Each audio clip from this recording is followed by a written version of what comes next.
All right, if everybody can start to take your seats, we'll go ahead and get started in about a minute or two. Thank you. We have almost everyone back from lunch. We can probably go ahead and kick things off here in a minute.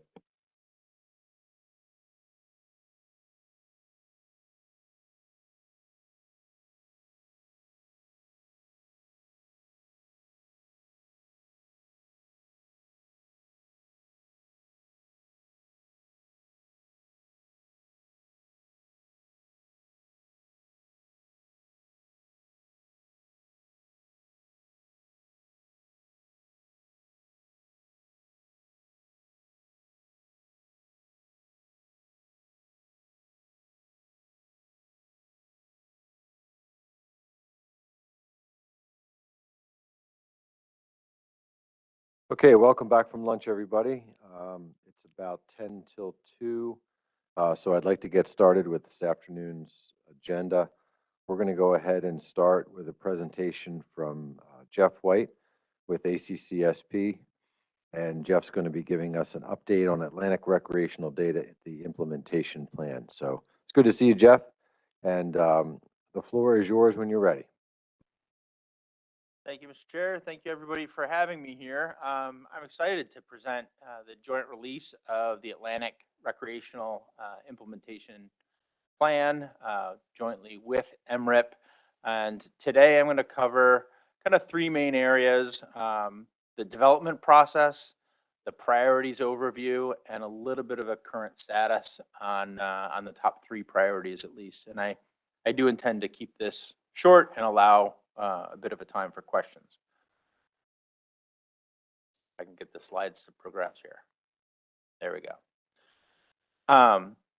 First, on development process, the structure here really provides a national structure with regional flexibility. So back in 2013, MRIP Executive Steering Committee adopted kind of a partnership approach to these recreational data priorities and implementation nationally.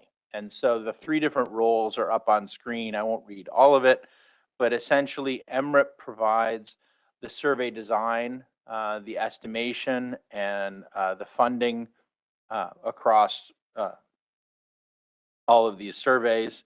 The regional partners, both the commissions, councils, and state partners, and the FINs, of which ACCSP is one, identify the data collection priorities, coordinate the survey operations, conduct field surveys. So for the Atlantic, ACCSP and the states are involved from Maine through Georgia for APIS, the Access Point Angular Intercept Survey, the For-Hire Telephone Survey, and in 3 states, some component of large pelagic survey and some catch card information. So that implementation in the field, as well as a lot of the quality assurance and quality control procedures, is part of that shared responsibility at that level.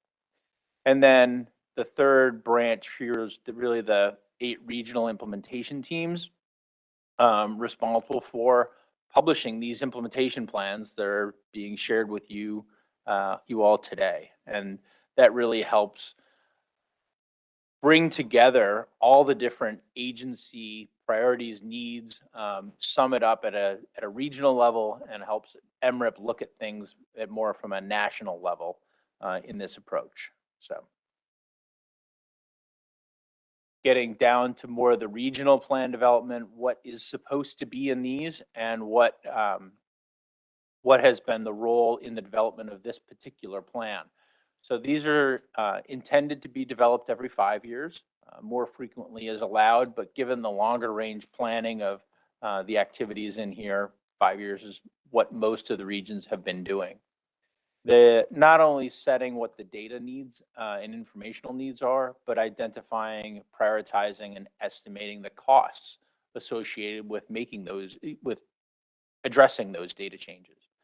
So the Atlantic plan was revised. The original one was 2017 to 2022. So this was revised over the last probably year and a half through the coordinating council and the ACCSP Recreational Technical Committee. They talked about a whole variety of issues and ranked them and re-ranked them, and scored things out, which is how we ended up with a prioritized and ranked list. And those groups include the councils, the commission, and the state representatives for those data needs. And beyond the application to MRIP and recreational needs through MRIP, the ACCSP also uses this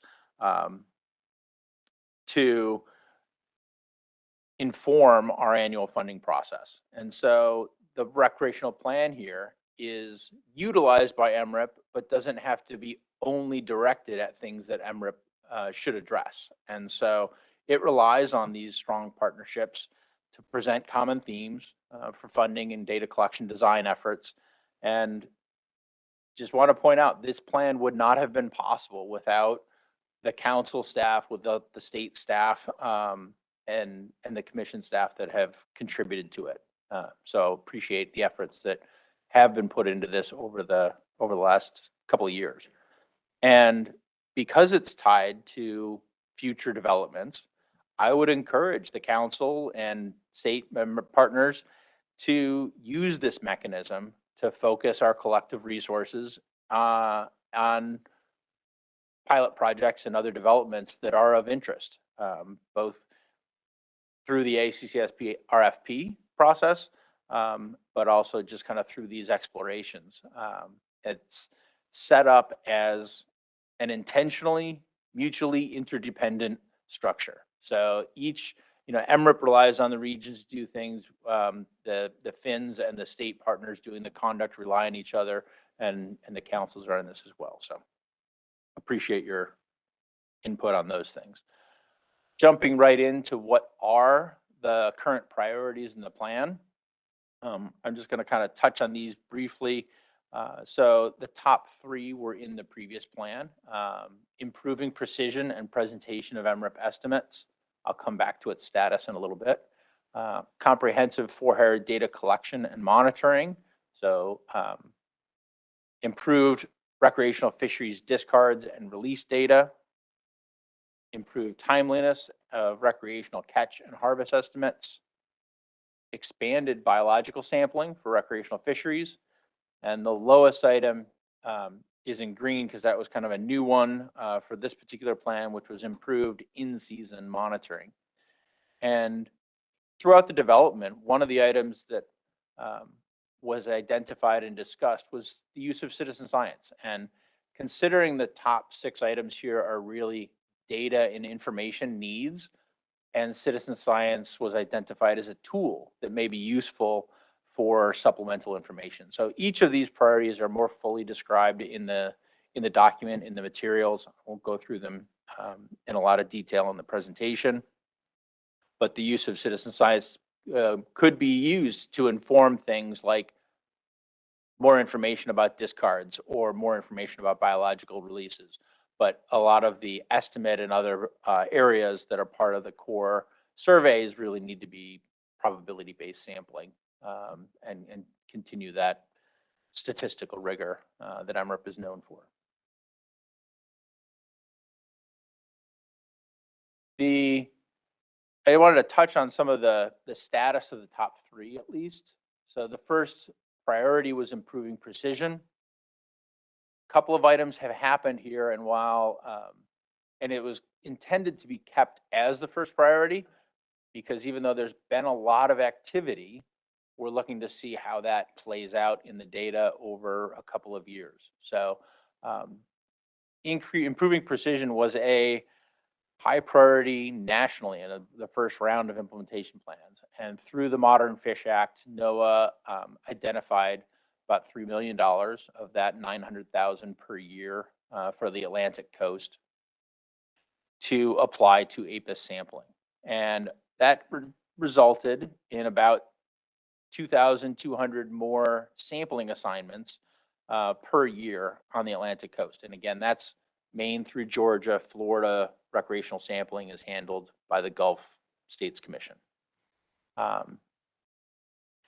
And those allocations were not just kind of handed out to all of the states. They were collaboratively developed with some MRIP input, ACCSP, and well as the states kind of discussing how that was going to get allocated both up and down the coast and then throughout the year. And those assignment distributions were really broadly based on species diversity, the number of waves that are being sampled.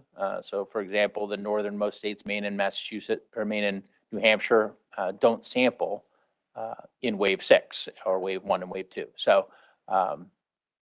it's tough to assign extra samples in places that aren't being sampled. So and total effort by state. So the states then have a role within that annual allocation to continually adjust and modify by site assignment, by mode, primary site groups, by waves and months, to figure out where do they want those samples to address some of the data issues in their state. So it is, again, a pretty flexible approach. But the funding has been identified since full implementation for the Atlantic started in calendar year 2020. So we're a couple of years in, and looking to see how that'll play out in the data and the PSEs. And of course, there have been the oddities of COVID in 2020 to make that analysis a little bit more interesting. Another thing with data presentation is the upcoming MRIP survey and statistical standards, and that presentation focusing the presentation of the public estimates at PSEs under 50. Thank you, Jason, for explaining what that means for confidence intervals just before lunch.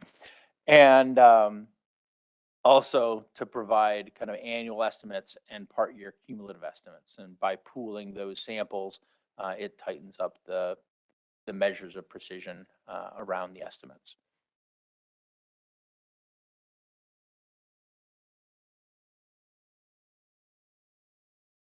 If you're interested in what happened in any particular state as percentage increases, this table has all those fun details for you. So number of assignments in 2022 went up by about 32% compared to before Modern Fish Act funding. You can see that varies by state from anywhere from 19% increase all the way to, I think, 49% increase in a particular state. And this resulted in about a 20% increase in intercepts. So we went from about 60,000 intercepts per year on the Atlantic to 72,000 intercepts per year on the Atlantic. So definitely an increase in the times at the dock being ready to intercept anglers, and also a good result by increasing by about 20% the number of intercepts accomplished. The next priority is looking at the comprehensive for-hire data collection. And this one can get a little complicated. So the main points that I want to make here is the intent is to develop a sampling program that would more fully utilize the for-hire logbooks that would, in the future, have an MRIP certified design. So the way that the Rec Tech Committee and the agencies that have participated so far are looking at this, those components would be electronic logbook reporting that also include did not fish reports. So verification from the boat that says I fished or I didn't fish on this particular day.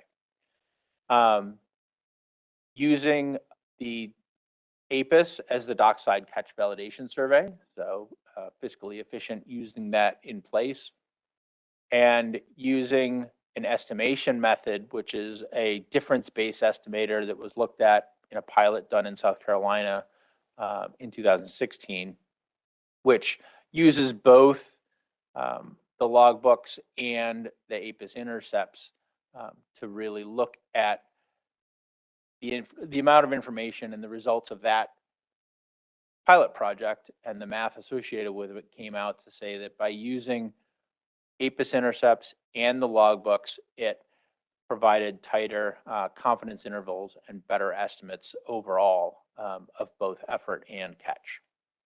And then a big curiosity is hailouts. So for-hire hailouts are listed as an optional component. We have submitted this to MRIP and asked for guidance on whether those hailouts would be a more critical component moving forward. So at this point, we're in the theory, we're in the design stage, and I recognize if you're looking at this and saying, oh, the logbook program I'm familiar with doesn't have this particular combination of components and features. That would be true. This doesn't exist on the Atlantic coast today. But the approach we're taking is to look for a combination of a logbook frame and vessels that don't have a permit requiring a logbook that would be able to be combined. So 2 boats in the same marina, one might be under a logbook program, one may not. They would both have their data included and counted. And if those programs come online and get certified at different points in time, the data can still be combined in a compatible way. So it's a big goal. It's in progress. We've been thinking about this and working on this for a fair amount of time now already. But I want to let you know that this is an item that is in progress, and we're actively working with both our state partners, our federal partners, and MRIP on how to define this a little bit better. And so this is kind of an iterative process in the early stages of what MRIP talks about as their certification process for a methodology. And so I show this diagram very briefly. This is their MRIP certification process. And the box on the kind of top left is where it says the request for survey component peer review and initial MRIP consultation. And that's where we're at right now. So there has been a lot of design thought and ideation about this. There has been some documentation, but it's going to take a little while to go through the iterative process of what needs to be adjusted, what's important, and how would the data be used before any request would be put forth to say, let's put something out in the field. Moving on to the third priority in the plan was improved recreational fishery discard and release data. There are opportunities with citizen science to collect supplementary information, but one of the things that the ACCSP Recreational Technical Committee is in the midst of, I can't say too much here because they're still working on their proposal, but they're developing a proposal to pilot an alternate method to the MRIP APIS.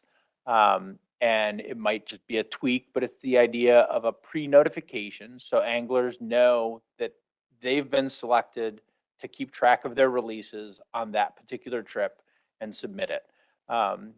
It's meant to address some of the recall bias or the rounding bias that happens when, let's say I go fishing for shad on the Potomac and I catch many, many of them. Even I come back at the end of the day and say, well, did I catch 22 or 30 or what did I do? So unless you're keeping track while you're out there, you may end up with some bias. The methods here are based on some discussions in the Gulf States Commission release catch workshop. And they are looking, the RecTech committee is looking to submit this for funding potential in June of 2023.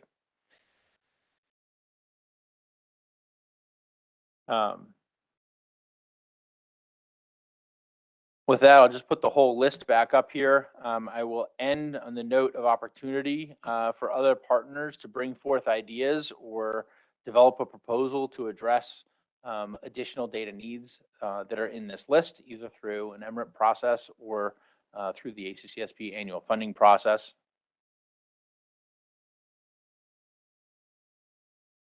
And again, with that, I appreciate everyone's efforts involved in creating the plan and being able to present this to you today.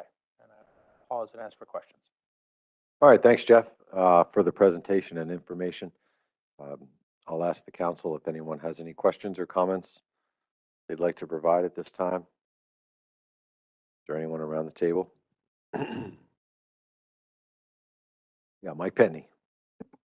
Yeah, thanks for the presentation. I noted one thing that jumped out at me because it's something that the councils have discussed over the last year, and we've not really, I guess, made much progress around the issue of did not fish reports, which I noted in under item 2. So I'm just wondering, like, how critical would that be to the proposed methodology, given that at this point we don't have a requirement for did not fish reports, but it has been something that the council, this council in particular, has been thinking about, but we've not yet taken any action towards that. So maybe you can just talk about that a little bit. Sure. Thank you for the question. The intent on did not fish reports, by looking at the Seafire South Atlantic Plan implementation, is to have a record that says, I as a vessel did take a trip or did not take a trip that day, which gets away from the assumption of no report means no fishing. So it's a submission by the permit holder to say, I did not fish this day, therefore a logbook should not be expected. And then you can use the APIS intercepts in some cases as a checkpoint to see if that trip was intercepted as well. So the did not fish reports is intended as that kind of a usage as a checkpoint against the different data streams. But through this process of submitting it to MRIP and discussing with them the data usage, how critical that component is, I think will come out in those discussions. And again, until there's a approved design, there's no real intention of asking anybody to change what's happening in the field. The real goal here is to decide what is necessary, what is robust, and how is it going to get used before it would impact those on the field. Jason? And I think I'm on RecTech, the committee. So I remember in some of the early discussions of this, of moving, right now we use the VTR reports for the effort data for the for-hire fishery, for that group of vessels that has to submit that. We don't use their catch data, and this effort was to try to move towards also using their catch data. And I think in that initial, when some of those initial discussions was maybe right after we dropped our did not fish reports, and there was dismay, like, oh, I mean, that's actually quite useful for this kind of thing. And there was kind of, I remember dismay in the group that had just been dropped when we were then trying to think of maybe moving towards using those VTRs for catch. So I think that I think in some of those RecTech meeting minutes, it probably is suggested that that would be good to have as a component of this program. Again, I'm drawing from memory a bit there. And a question, if I may. So, I mean, my understanding of the impact of sampling intensity on PSC is that it's like a square root kind of function where, you almost have to like quadruple your sampling to like half your PSC in certain cases. May not be exact, but it's not like you double your sampling, you half your PSC. So would you say like those increased sampling levels probably had like modest impacts on the PSCs? And if you're just increasing by 20-30%, some of the sampling increases, given how those PSCs are calculated, it probably had pretty modest effects. Very difficult to answer. Because the allocations were kind of targeted to months that had lower sample or needed to get more coverage. In general, I would agree. Yes, it's not going to have it's not going to half the PSEs, but for a commonly encountered species, getting out there on more days, getting a better chance of encountering anglers on a better weather day is going to have an improvement on the sum total of the PSEs when looked at, over a greater time and space. Okay, thank you.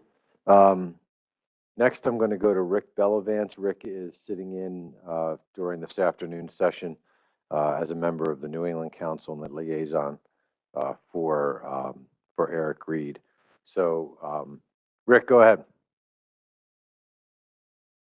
Thank you, Mr. Chairman. Can you hear me okay? We can. Great, thanks. Thanks, Jeff, for your presentation. It was really informative. Both the New England Council and the Mid-Atlantic Council will spend a fair amount of time talking about the development of offshore wind and how it would impact different surveys that we conduct to assess our stocks.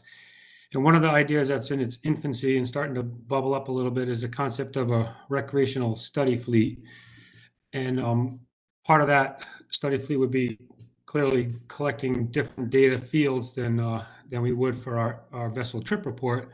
So I'm wondering, from your perspective, is it a concept worth exploring, maybe having additional fields put onto our electronic vessel trip report programs that we use currently, or is that a bigger lift that I'm thinking? Just trying to look forward to see ideas that we could help collect information.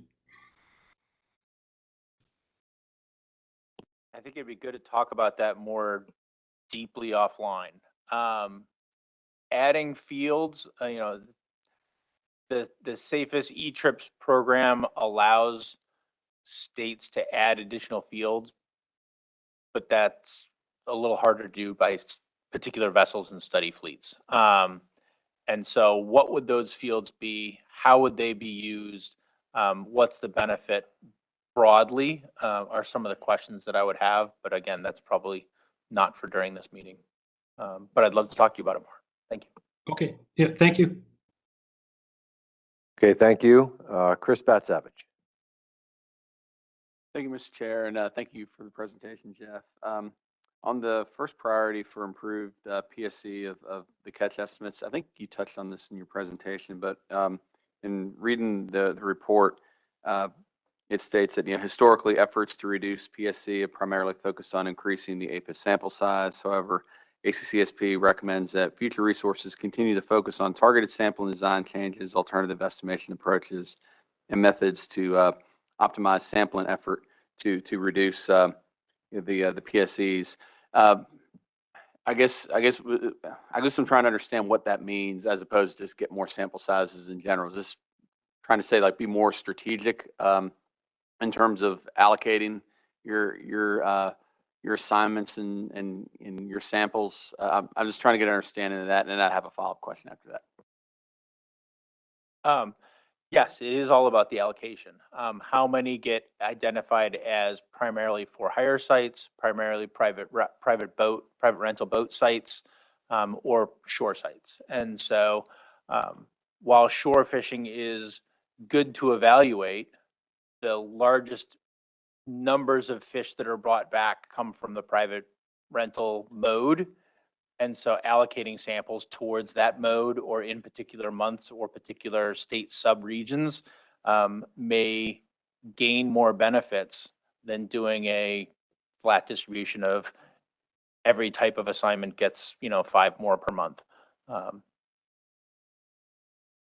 Yeah, thanks. That was helpful. And your answer to Jason's question, I think it was informative as far as kind of the return on your investment with increased samples. But considering that the number of trips that take place went up a lot with the FES, and you look at the number of APIS intercepts the states have gotten over the last 10 years, there's not really there wasn't a big jump. There was that little bit of a jump that you mentioned.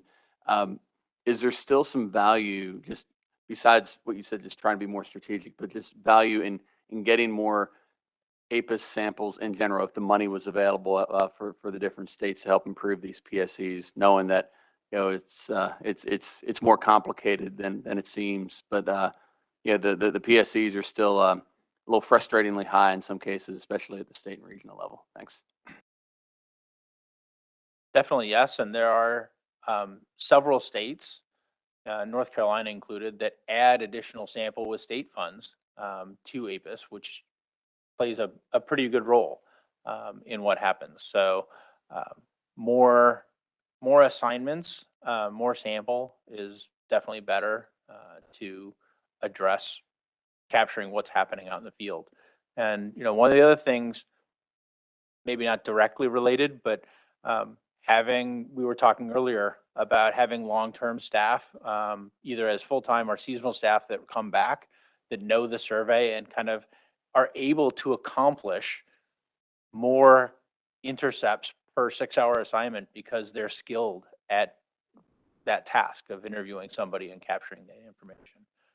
And so providing the salary resources to do that, and get and keep good people, is a focus that we've been working with all the states on, and is appreciated as well.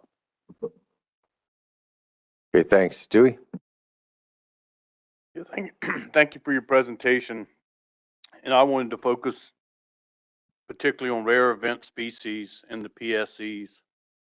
And how many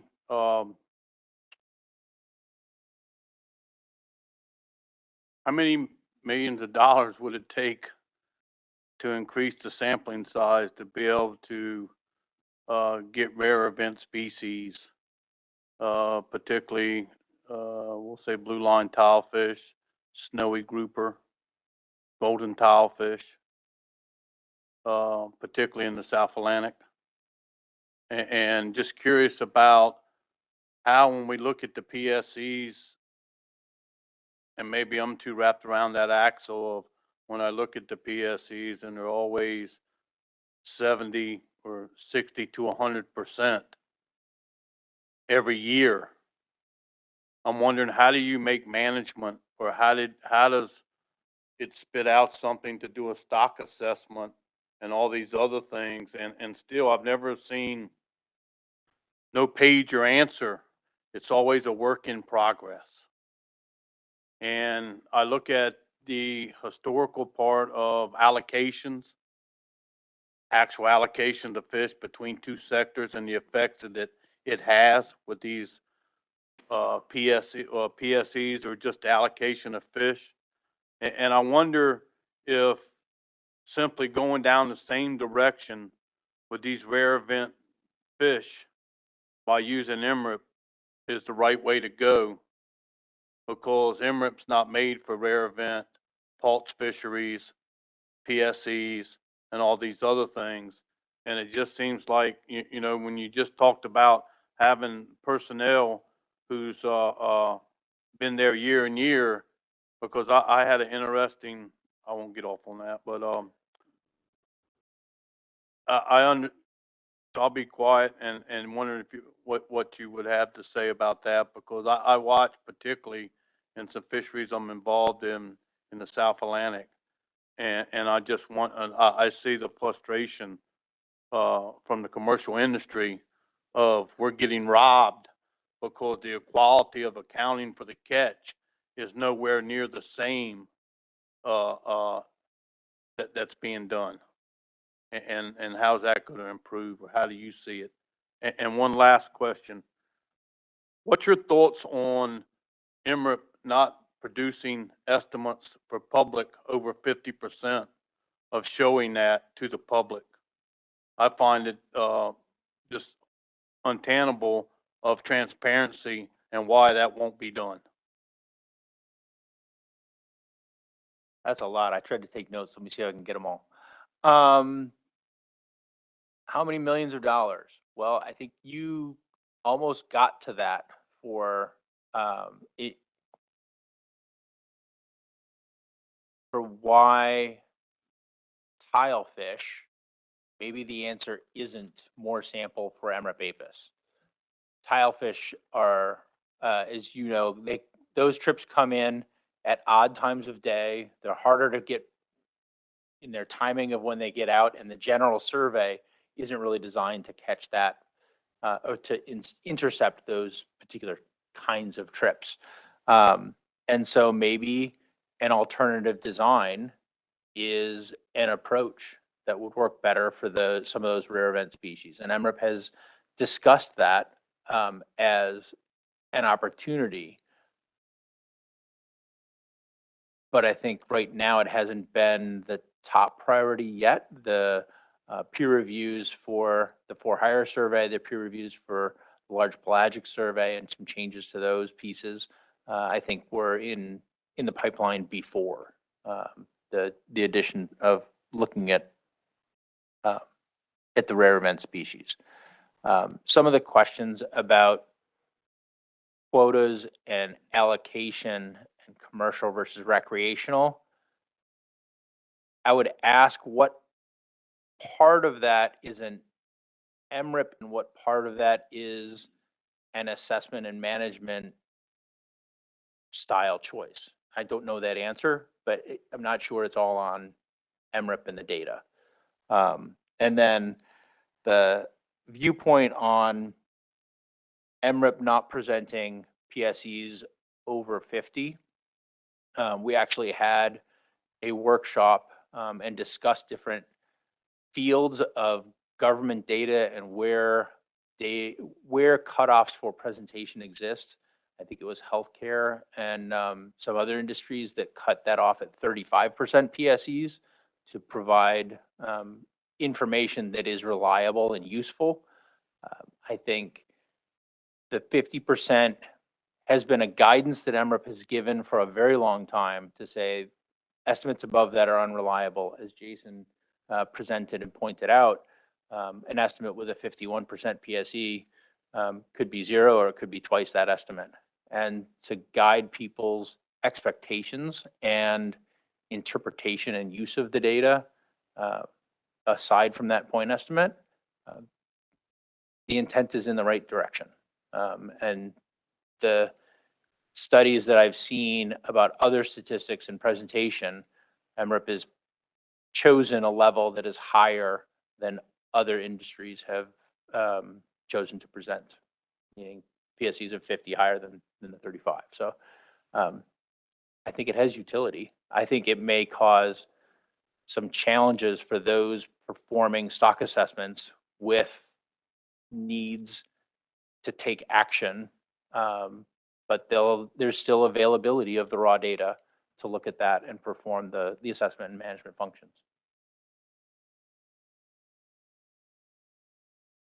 I understand the other agencies, Census Bureau, Housing, that uses that, but I just find it baffling as hell that in fisheries, the statistics are not going to be made public. They're going to be made for staff to do analysis.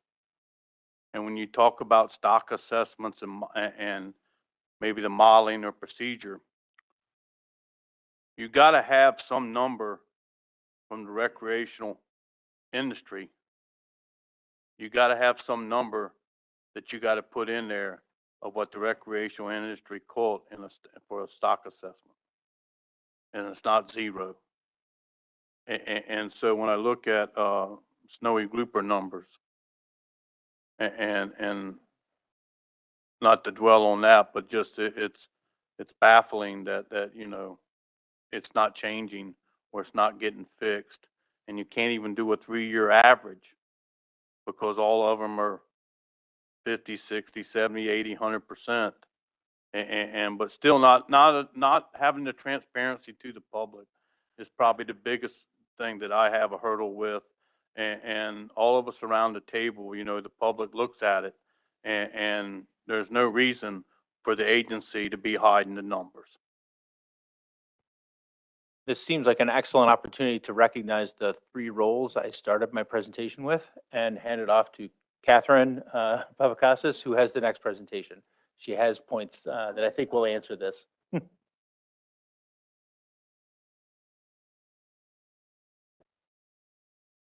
Must have been something in that burger you had this afternoon for lunch there, Dewey.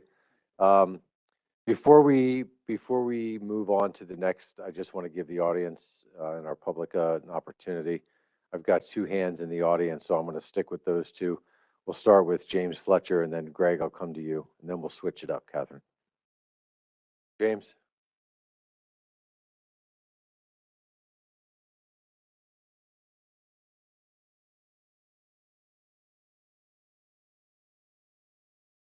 James Fletcher, United National Fishermen's Association. Are you aware that a company named Bluefin Data has an app ready to go, do everything you have said that MREP is thinking about doing? And that the only problem is that nobody will ask them. The council won't ask them to come in and make a presentation. MREP won't do it. National Marine Fisheries won't do it. So if they have a app modeled on the app that the commercial side is reporting on, why, under any circumstances, should the commercial continue to report? I mean, they'll put us in jail for not doing it. But when you say you want data and you have the ability, who is responsible for not asking that company or corporation or whatever it is to bring in and show you at least and let you look and say, well, it doesn't cover this? Because I can tell you, Claude Peterson will put whatever you ask him in it. But my question to the council, it's been for I've been at this probably 25 years. When are we going to require vessels in the EEZ to report comparable to the commercial? And it's a question for you, and it's a question for the council. Thank you, James. All right, thanks, James. We'll take those questions into consideration. I don't necessarily know that we need to provide answers to those right now. Let me go to Greg, and then we're going to wrap this item up on the agenda here this afternoon. Greg? Thank you, Mike. Greg DiDomenico, Lund's Fisheries. If you could just go back to your number 2 and number 3 point. I think one was the for hire, something or other. Sorry. Is increased or 2 is the comprehensive for hire data collection, right? yeah. Okay, so what do you mean by that? And will you be will you be trying to also target for hire people who only have state licenses? And are you also considering targeting people with HMS for hire permits? Yes, yes, and yes. It gets complicated, but the intent is, right now, the MRIP for hire survey does cover state vessels that don't do logbooks. That is a component that is captured not through a sampling design. The intent is for vessels with a permit that requires a logbook to use that logbook for more than just effort, to try and use the catch data from that, but it has certain requirements that go with it. It would be, how do you validate that data? How do you have a dockside component that use it differently? And how would you not count one vessel twice so that they're not part of the logbook frame and part of the for hire survey frame? So you want to capture each vessel one time and use their data to the best of your ability. So those are broadly some of the things that are being considered. I continue, I guess maybe I'm asking the wrong question, because I keep thinking that we're going to start to ask or request people with a for hire permit who have a state for hire permit to submit EVTRs. So I'm asking the wrong question. Some states are interested in that. South Carolina Okay. specifically, they have a logbook program. It's been in place since 1996 in South Carolina, and they'd like to be able to use it more fully. But there isn't a design that is approved by MREP to have that incorporated. And there might be some tweaks to their program about when those reports get submitted, or is a HALOT required? So we're trying to come up with the design and the theory of what would be acceptable statistically and best support the participants in the fishery, and use the data to the best of its ability, and not ask for things that we don't know how it would be used. Okay. So it takes a fair amount of planning and what if scenarios to get to something that Okay. that would be useful. My other question was regarding citizen science. What volunteer recreational data would you consider that would not have to be validated? In other words, you would take their data and use it for lengths, for disposition of discards or condition of discards. What data can they provide that you will not have to validate or that you'll trust? A lot of the issues are things that can be, you pointed out some excellent ones. So presence, absence, location, time of year, which species, lengths. Those are all things that give a much broader picture of where a species is existing when, what is happening with a discard, if there's a picture that goes along with that. There are challenges about, did that record get submitted on 3 different social media platforms and it's the same fish 3 different times? Or is it really identifying that user, saying that picture is the same, is unique? And so there's a couple of little things about where it can be used. The concern with, or the unknown, I should say, not a concern, about citizen science data is, how do you expand that past the record that you have? So the citizen science, if it's not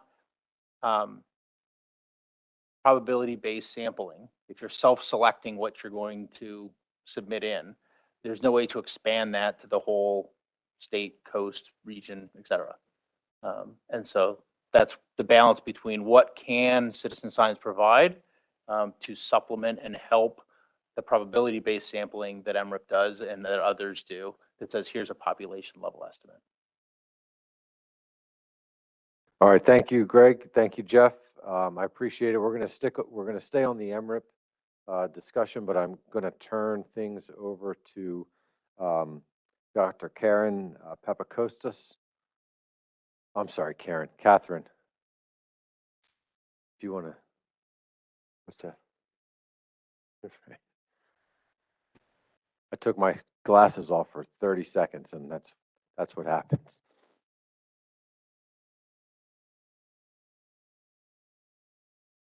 Welcome, and whenever you're ready and the presentation's ready to go, the floor is yours.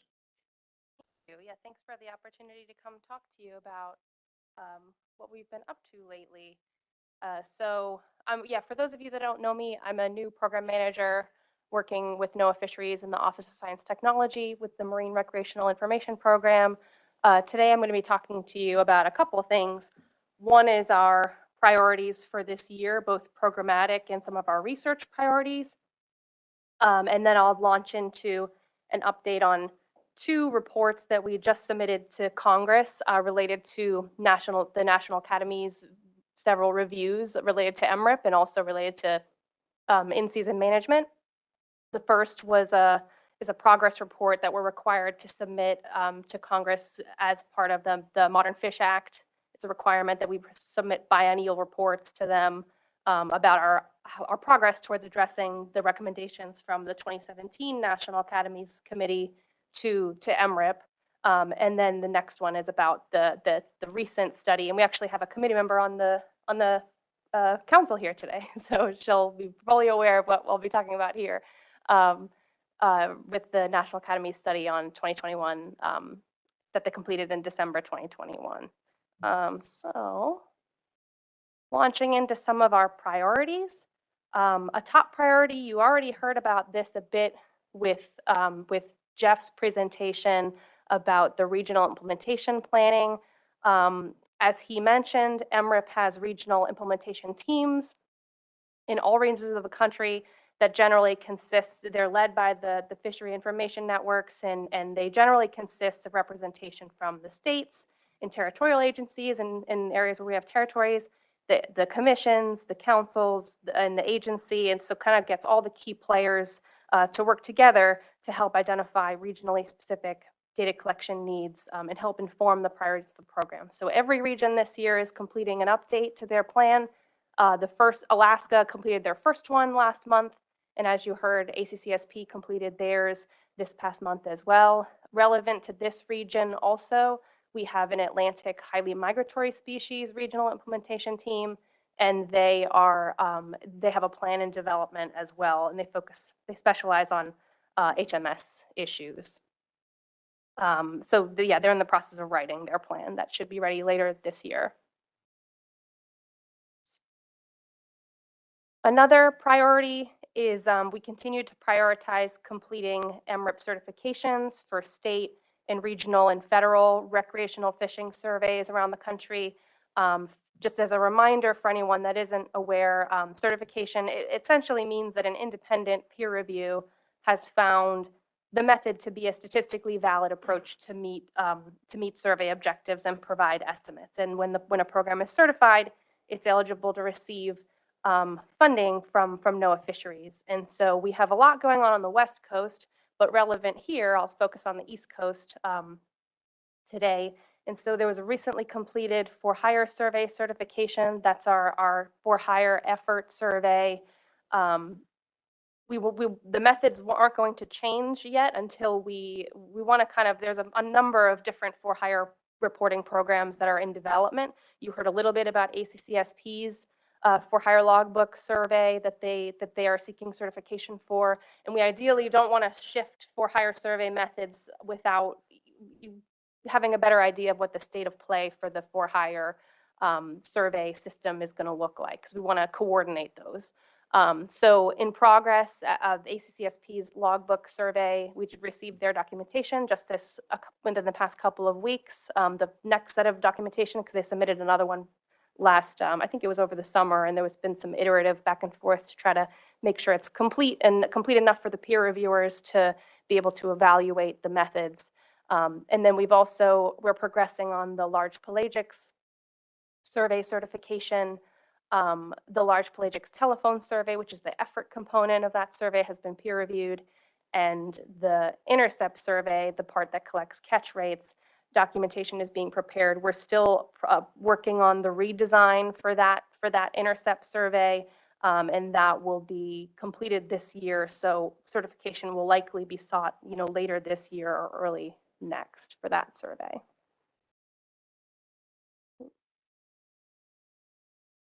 And then another item on this list that seems to be a favorite of folks in the room is continuing our implementation of the survey, the NOAA Fisheries Survey and Data Standards.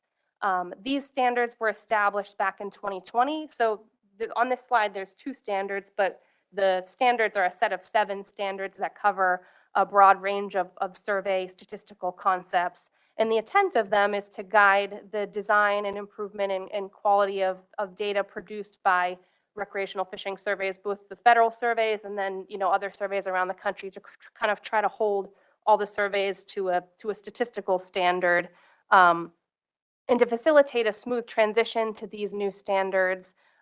They've been rolled out in phases over a period of several years. We're now approaching the final phase, and so we have these final 2 standards to implement. One is related to shifting from producing 2-month wave estimates to cumulative estimates, and that's going to happen in mid-April. And then the final standard, and I'll talk about that a bit more on the next couple of slides, the final standard would be a precision standard of masking highly imprecise point estimates with percent standard errors of over 50. And the agency that was originally scheduled to be implemented this April as well, agency leadership decided that it would be, we should delay the implementation of that to allow for kind of more time to work with data users to figure out, how to approach how to deal with highly imprecise estimates. Because the intent of the precision standard was both to meet federal requirements that federal agencies that are producing statistics for decision making define, standards, including a precision standard for estimates that are going to be put out and recommended for use in decision making.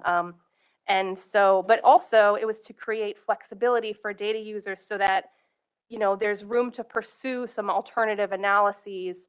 So data users wouldn't be locked into using, you know, if you have an estimate with a PSE of 100, you're not locked into using that. We can try to find other, you know, other ways around it. You don't have to use it just because it's there.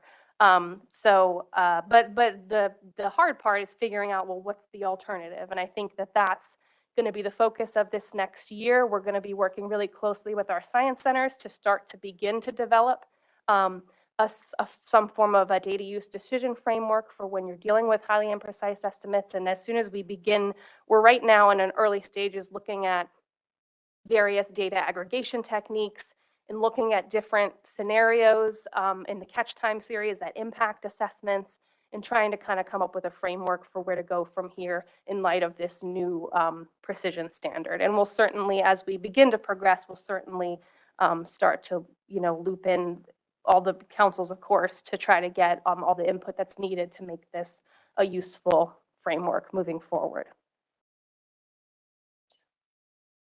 So just to talk briefly about the shift to the cumulative estimates, since that's happening this month, it's moving from 2-month wave estimates to estimates that are aggregated over the course of the year.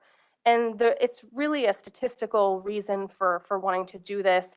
It's to produce more reliable estimates as a result of increased sample sizes. And cumulative estimates will align with calendar year as they always have, but then we're also going to provide a few fishing year options. And so cumulative estimates for the fishing years that align with our waves. And the reason for that is to try to reduce the need for, there are certain data users that will produce custom estimates for fishing year. And this was to try to support them to reduce the need it wouldn't eliminate it completely if you have a fishing year that doesn't fit with our wave estimates, but reduce the need for data users to have to produce their own estimates for fisheries that don't align with the calendar year. So getting into some of our research priorities, I mentioned a couple of these already, but one is completing a final year of pilot study testing for the large pelagic survey. We're also going to be conducting a sensitivity study to evaluate the impact of asking anglers license status on estimates. And some of this is to look at potential efficiencies to be gained with the FES design, we use NSAR, the National Saltwater Angler Registry, and we use that to supplement an address-based sample frame. And there are a lot of benefits to using, you know, just a licensed sample frame to sample, but you're then missing some unlicensed fish. Any unlicensed fishing activity is being missed by that survey. And so we're trying to get a handle on how much unlicensed fishing activity is occurring, and then how, if there's a way that you could ask, you know, fishermen at the docks if they have a license, and how that affects reporting, to try to see if that could be used to produce coverage adjustments, which is some of the things that they use in some of the state surveys in the Gulf. I mentioned the data use decision framework that we're in early stages of developing. The other research priority I'll mention is our collaborative Gulf State Survey Transition Plan research. And that is part of we published this last fall related to transitioning to using state surveys in the federal management process. And part of that plan was a research plan, because in the Gulf we have a set of state surveys and MRIP, and the state surveys don't produce estimates that are comparable to MRIP. But then if you were to conduct the state surveys in other states, they also aren't comparable. And so challenges our ability to aggregate to a regional estimate for use in assessments. And so what we're doing with the research component of that plan is trying to look into what's driving the differences between these surveys. Are there sources of error that need to be addressed? And I mentioned, you might be like, why am I talking about the Gulf? We're not in the Gulf here, but of course, MRIP is the MRIP surveys are conducted across multiple regions, and so studies that involve the APIS and FES will be relevant here as well. So wanted to bring that to your attention in our update. So launching into progress on the National Academy's recommendations. The first one is the the National Academy's 2017 review. So just to recap, since this was a while back when they published this, the review evaluated the agency's efforts to improve the quality of MRIP data, and they acknowledged that it's been a big improvement over MRFs, but they still identified potential areas for technical and communications improvements. And as I mentioned earlier, the Modern Fish Act mandates biennial updates on progress from this report.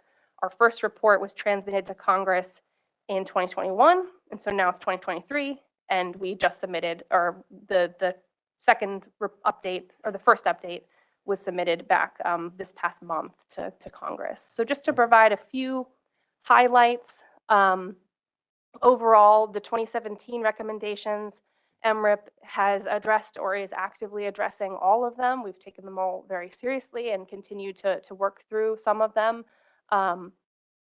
To give some highlights, standards was one of the things that the National Academies highlighted, and we've continued to try to implement those and establishing those and implementing those. We've been advancing state and regional data collection priorities, and in providing, Modern Fish Act provided the agency with $3 million in funding to invest in improved data collection, and that's been sent out to all the fishery information networks and states to try to improve sample sizes, and some of it in the Gulf has been used for some specialized surveys. We've completed some customer and partner satisfaction assessments, which has led to improvements in some of our documentation and some of our communications materials. We've established several interorganizational communications working groups involving the agency and the councils and commissions to try to improve communication. And then as far as some of the research recommendations that they made, we've conducted or commissioned approximately 20 research initiatives since 2017, and they've spanned a variety of topics, assessing sources of bias in our surveys, evaluating potential electronic reporting options, developing calibrations to support transitioning to new methods, and also trying to evaluate some alternative statistical methods for improving precision. So moving on to the 2021 study. There we go. This was a study mandated by the Modern Fish Act, and it called on the agency to commission a National Academy study that evaluated two things. One, how well does MRIP meet the needs of in-season management? And two, how survey methods or management strategies could be modified to better meet those needs. And so the committee made, it was 12 recommendations that related to things like survey coordination and implementation, data use optimization, and alternative management. To provide a few highlights, they concluded that the in-season management isn't required for most fisheries nationwide due to really broad regional diversity and management needs, and that came up in the National Academy's review. It also came up in the agency's evaluation, which I'll get into in a second. The National Academies also highlighted the MRIP regional implementation teams as playing a really important role in identifying and addressing these, regional processes and needs. And so as a consequence, most recommendations were jointly directed at not just NOAA fisheries, but at the councils, commissions, and states. So all the kind of regional implementation team members to try to address these really large and complex issues.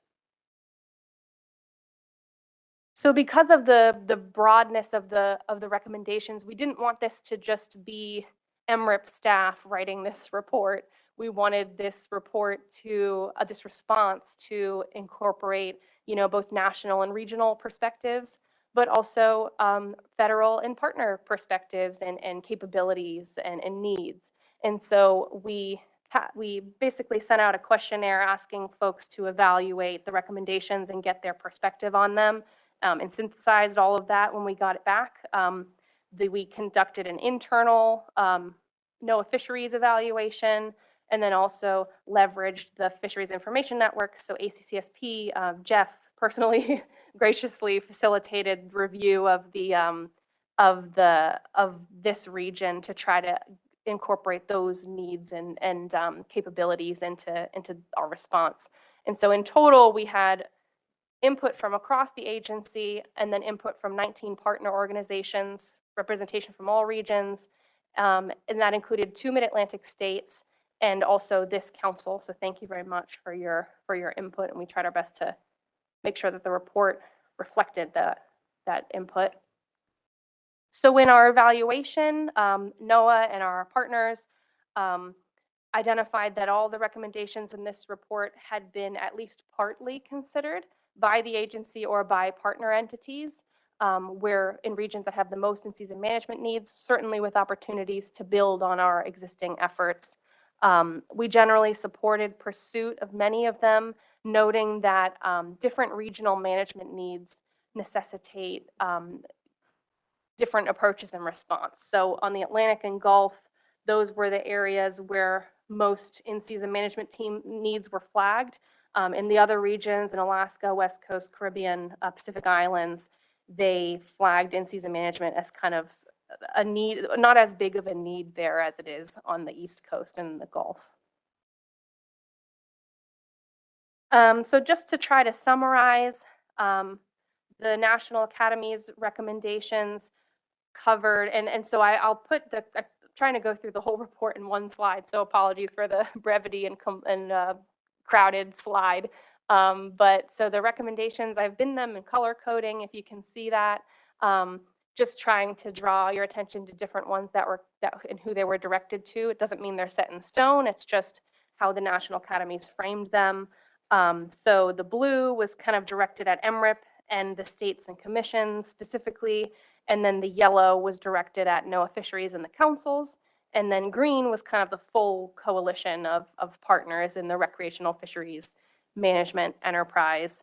So a lot of the recommendations suggest continuing and furthering agency practices, and we continue to do so. There are several recommendations that call for exploring and developing alternative statistical methods for some for catch estimation, but a lot also for catch forecasting. The National Academies flagged that as a big opportunity for kind of trying to optimize data use.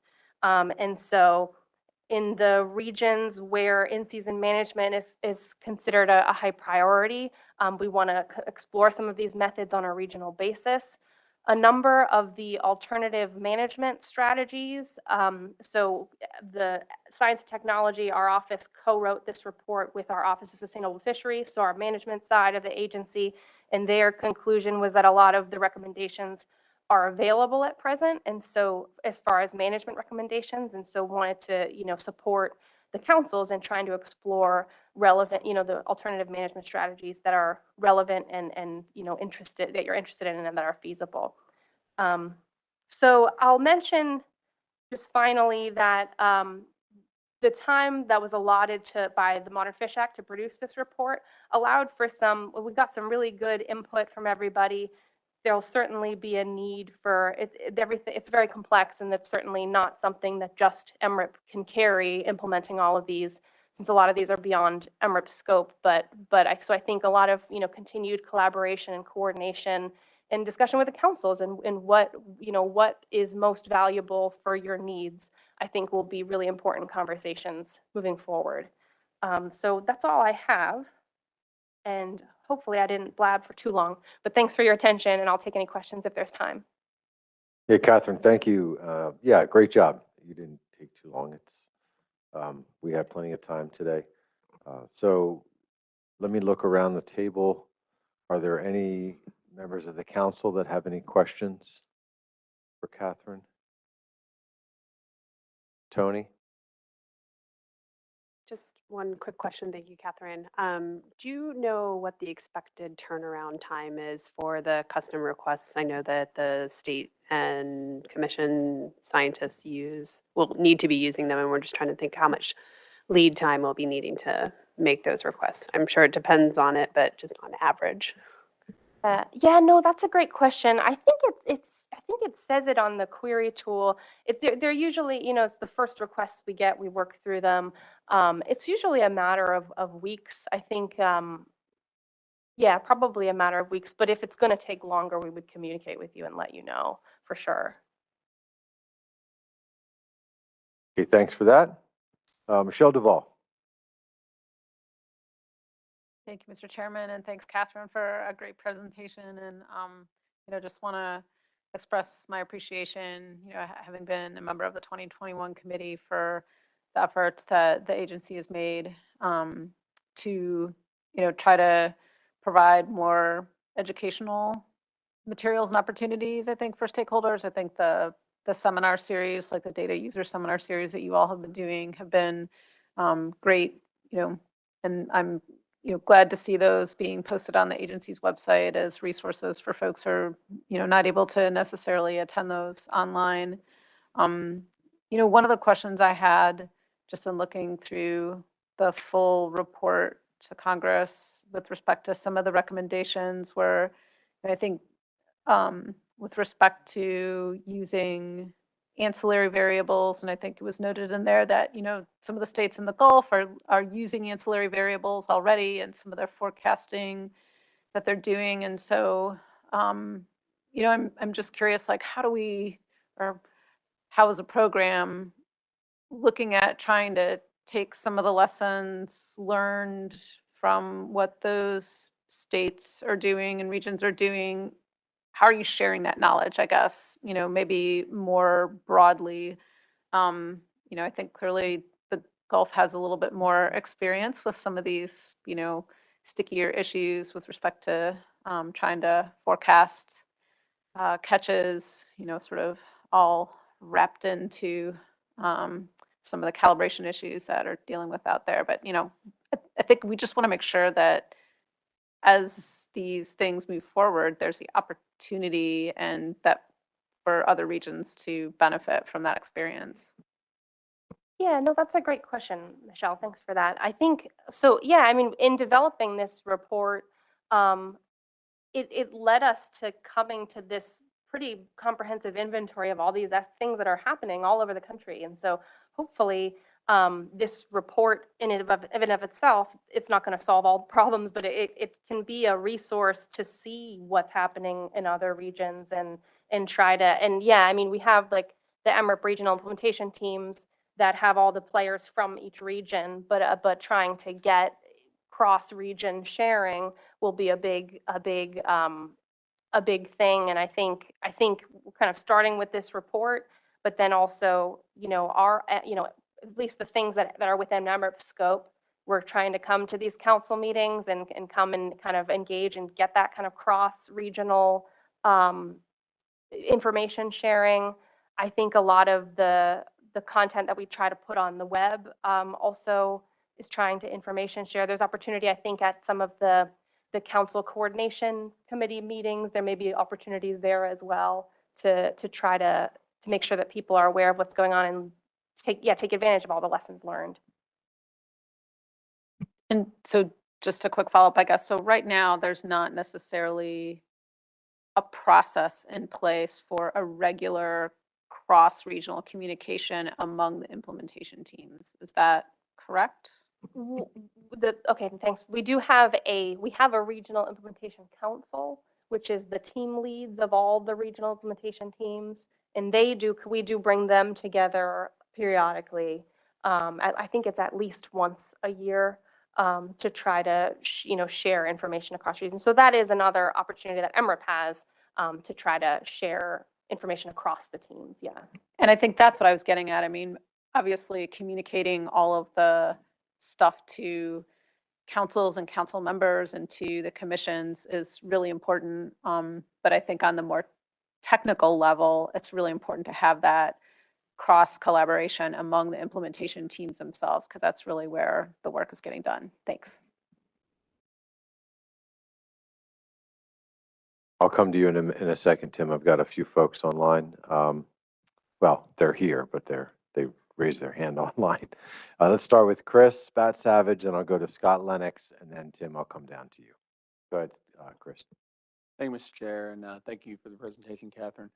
I don't think this is directly to what you reported, but instead it goes back to what we were discussing earlier today about the number of trips estimated through the FES and MRIP and how that increased, from going to from the telephone survey.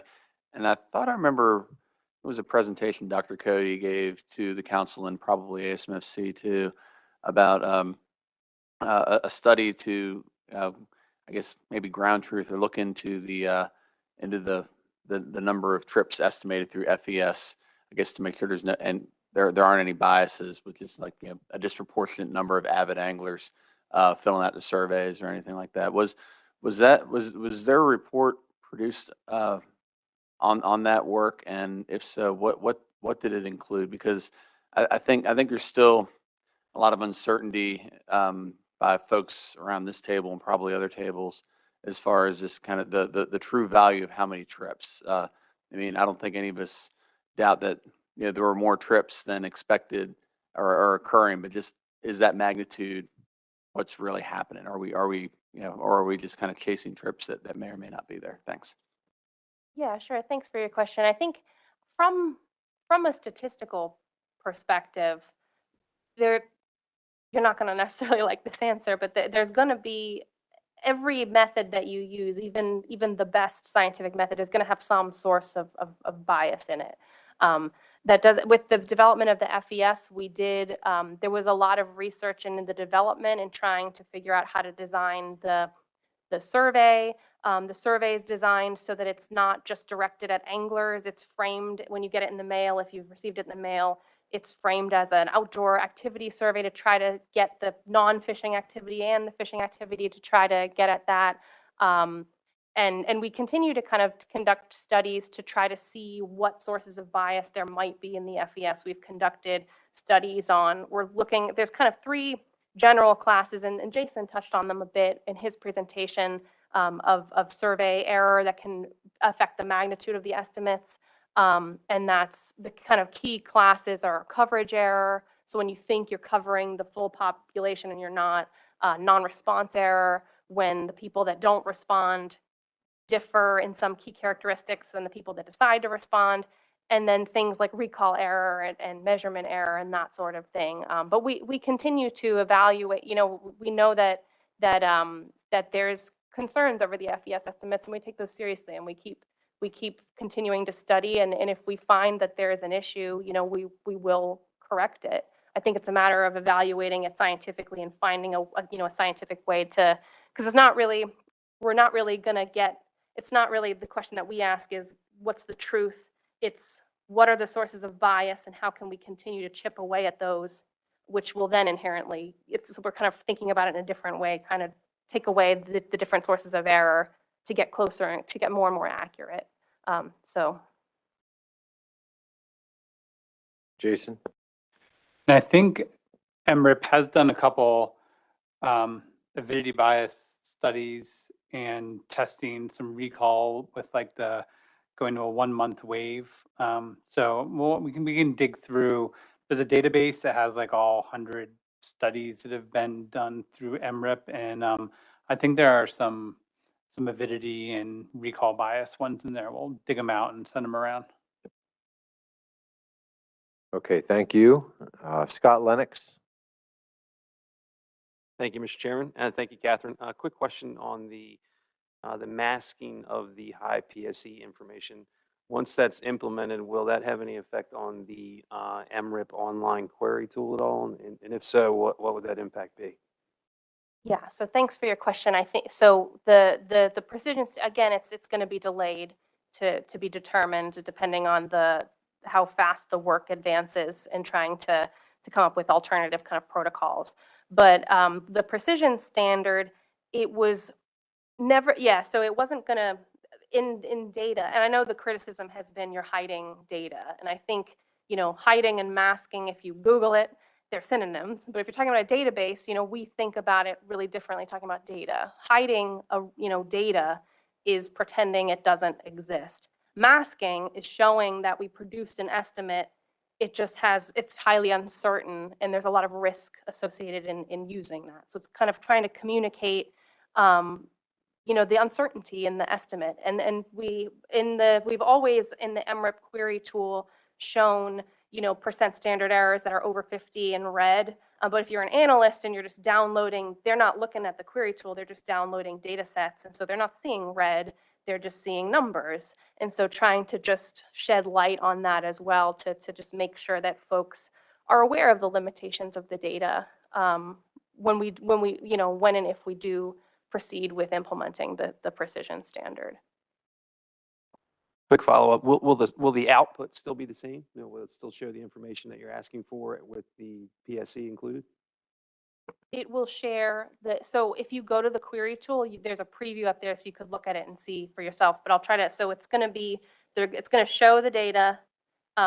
There's the point estimate, there's going to be an asterisk, and then it'll show the precision of that estimate. So you'll see the precision, you won't see the point estimate. The statistical reason behind that being a point estimate, like Jason mentioned earlier, with a PSE of over 50, isn't statistically different from 0. So that number statistically doesn't have a lot of, you might as well mask it at that point because it's just so uncertain. And so I think that was but yeah, we were never planning to hide rows of data and not privately provide estimates that were highly imprecise either. The data downloads, the estimate downloads were going to show the point estimates masked as well. So it would be equal access to everyone. The only thing that was going to continue to be completely as it always was the public use data sets, the underlying raw data, because there's lots of different ways analytical applications of using that data, even if you're not, trying to use a point estimate that's highly imprecise. There may be uses for the underlying data, so we wanted to make sure that those stayed available for analysts. Jason? Yeah, and I think one of the other things that is still planned to change is within a few weeks, you'll no longer put any wave estimates for the public, right? So all the wave estimates will disappear within a couple weeks. Yeah, that's correct. Well, it'll be cumulative estimates instead of wave by wave estimates. And again, that's to to use a data aggregation technique and increase the sample size so that we have a more reliable, at a higher, more aggregated level, but it's a more, statistically reliable estimate because it has more data feeding into it. So staff has relayed that we have a lot of concerns about that. Analysts will now can still download the public use data sets and run the code to produce those. But we have concerns that everyone, you have SAS code, are you running it quite right? So staff definitely has concerns about some of those. And we understand what's driving the changes, but we've expressed concerns to the EMER program of potentially unintended consequences of these impending changes. All right, thank you for those answers. We're going to wrap up here at the council table with our South Atlantic liaison, Tim Greiner. Thank you, and thank you for the presentation. It's great to see some of these issues being addressed. You mentioned in your biennial progress report measuring customer satisfaction. Could you elaborate a little bit on how that went and how was that measured? Sure. Yeah. Thanks for the question. So we conducted a survey, and we did a customer survey and a partner survey, and I think it was conducted back in maybe 2017 or around there. The customer one and the partner one was conducted later, but it was compiling a list of the key stakeholders. So the the councils, the commissions, the regional offices within, because they're, even though they're within the agency, they're also data users. So them as well. We did also reach out to known, recreational anglers that were known to us to try to evaluate their perspective on things. A lot of there were, certain things came out of that. Some were that we needed better documentation. And so we a big thing that came out of the customer satisfaction assessment in particular was we want to have more guidance on how to use, data use and the data limitations. And so we developed a data user handbook, and there was feedback about, concerns over the magnitude of the estimates. And so we kind of took those, and we hope to, as we continue to progress and make improvements, we want to try to to redo those at a semi-regular basis to kind of, these were to try to get a baseline and then try to, over time, as we do make improvements, just kind of see how we're doing and see how we're meeting, needs. Thank you. I think that's very important going forward, that you keep up that effort. All right, Catherine, thank you very much for your presentation. Thanks for the questions from the council. We are running a little bit behind, so I'm making the call to move on to our next item on the agenda. After this item, we will take a short break before picking up on the last two for the afternoon. So our next item will be a discussion regarding SCUP Federal Recreational Season. We have Tony Kearns with us from ASMFC at the table, and Hannah Hart, I believe, is participating virtually. But I think I'm going to start with you, Tony. That's the way it's been planned. So whenever you're ready, you can give us an update on what went down at the commission a couple weeks ago. Thanks so much, Mike. Thanks for having me. I will try to be brief.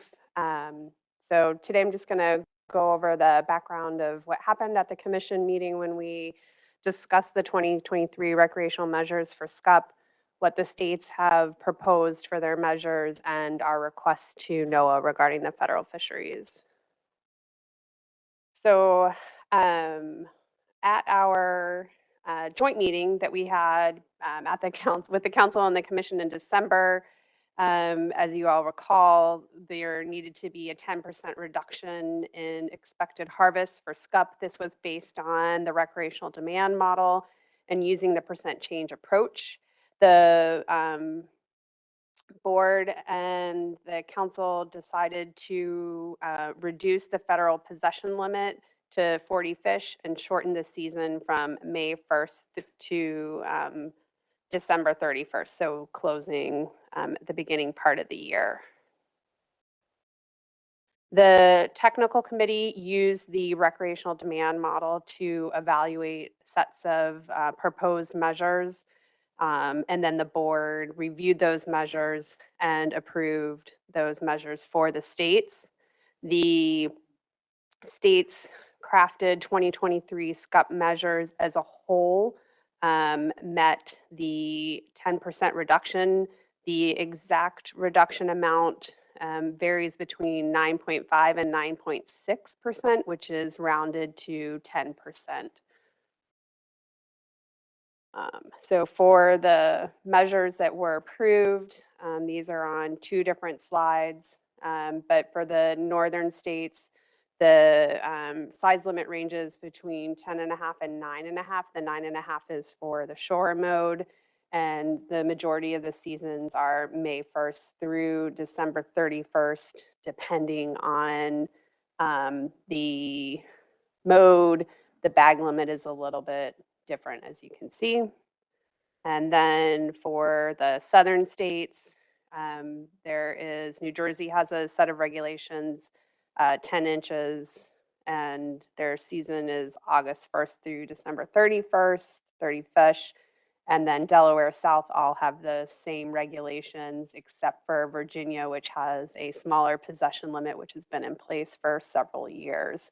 And they are open all year and did drop to the 40 fish possession limit, but did not adjust their seasons.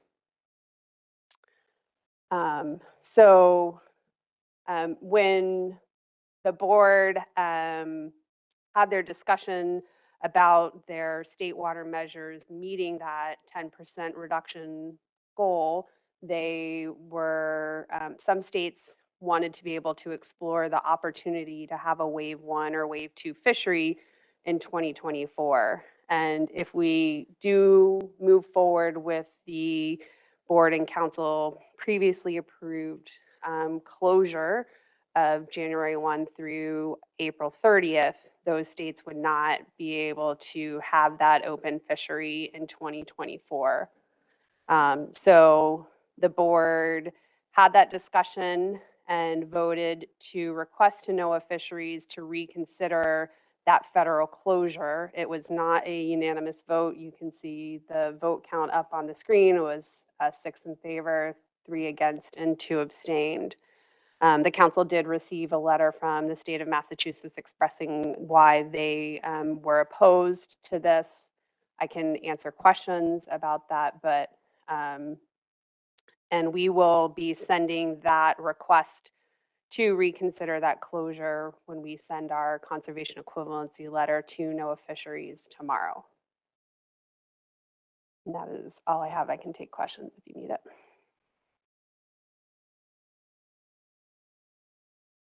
Okay, let's see if there are any questions for Tony.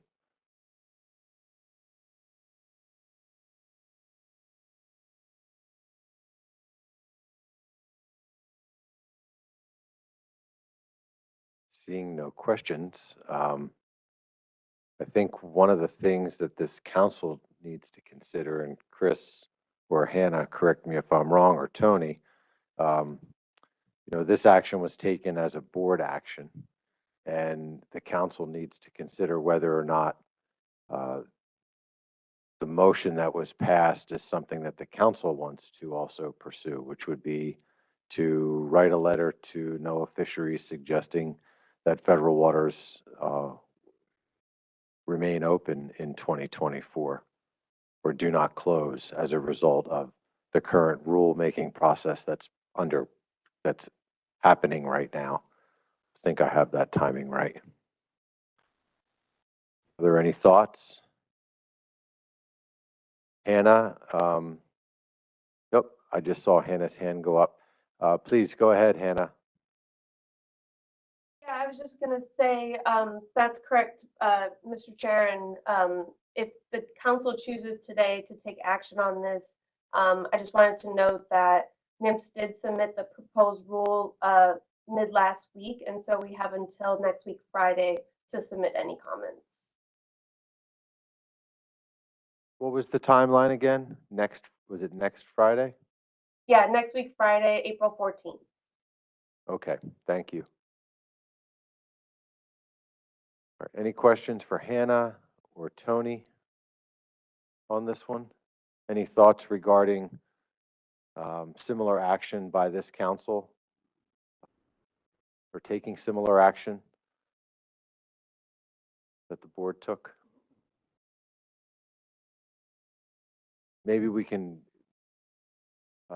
Stephen, could you go back, or Tony, do you have control, go back a slide so we can see see what was requested? Okay, so the motion at the bottom of the screen there, the board requested NOAA Fisheries to reconsider the federal measures close season from January through April 30th.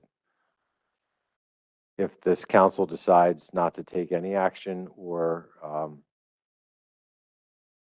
take any position here, then we won't do anything. It'll just be left up to the board, which Tony mentioned that the letter will be sent in tomorrow with the conservation equivalency letter as well. Okay, I have a couple hands that just came up. Start with John Maniscalco. Go ahead, John. Thanks, Mr. Chair. I just have some questions, or I'm looking for some clarity from whoever can offer it as to what, if the council were to move forward with a motion similar to the board, what does that mean for our measures that we're putting in place for 2023 in terms of NOAA deeming them sufficient to meet the 10% reduction required? Thank you.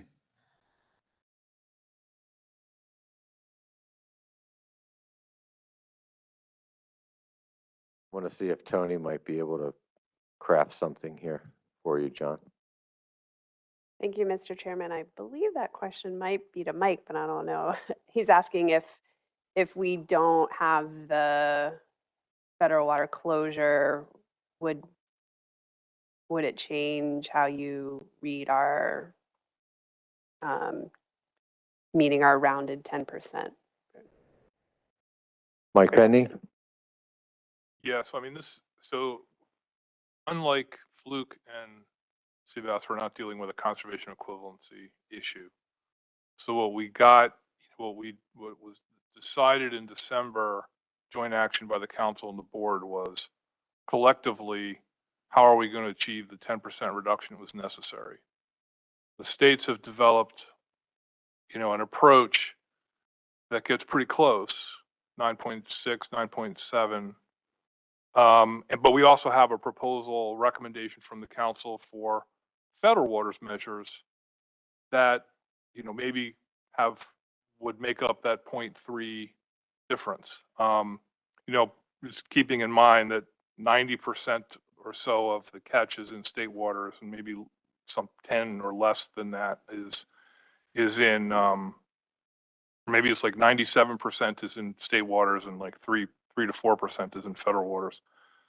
So, we don't have to make up a lot of difference to kind of close that gap. But that's where we are, right? We have a proposal for federal waters, and we have a set of proposals on the commission side, collectively are intended to meet a 10% reduction overall. Clearly the federal waters closure in January through May, that's not going to affect 2023 fishing because it's already mid-April and we're not going to get our final rule in place until the beginning of May. But it would be in place January 1, 2024. So it would be available, since we don't yet know what kind of reduction or liberalization we might be looking at for 2024. The closure will be on the books as an element of the 2024 measures. So I don't know, John, if I'm completely answering your question. I think, we've got a recommendation from the council that we're responding to, and it's intended to work jointly with the measures being adopted by the board in state waters. And as long as collectively we have confidence that the combination of those sets of measures will achieve a 10% reduction, then we feel comfortable moving forward, with the current proposal. Does that get at what you were looking for, John? I'm going to need to think about it, but thank you, Mike. All right, thanks, John. Thanks, Mike. I'm going to go next to Adam Nowalski. Go ahead, Adam. Thank you very much. I'm prepared to make that motion before the council, Mr. Chairman, to request that the council send a letter as part of public comment for the recreational measures to not close the SCUP federal waters from January 1st to April 30th. And I can read a more formal way of that into the record if you'd like. Yeah, I think that would be warranted. It's just can you see the screen? I certainly can.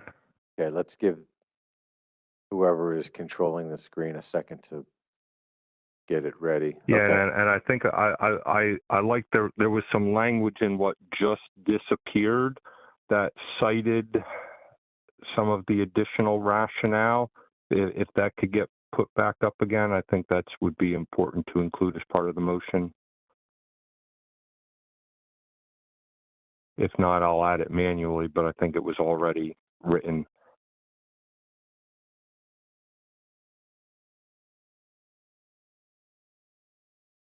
Well, I'll start with this and then I'll add it. If they can cut and paste from what they had up, that'll be fine.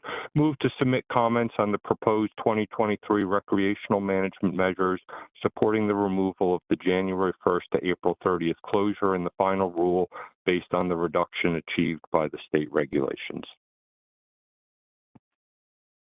Okay, thanks, Adam. Did you want to add some additional language before I call for a second so that the seconder, if there is a seconder, knows what they're seconding?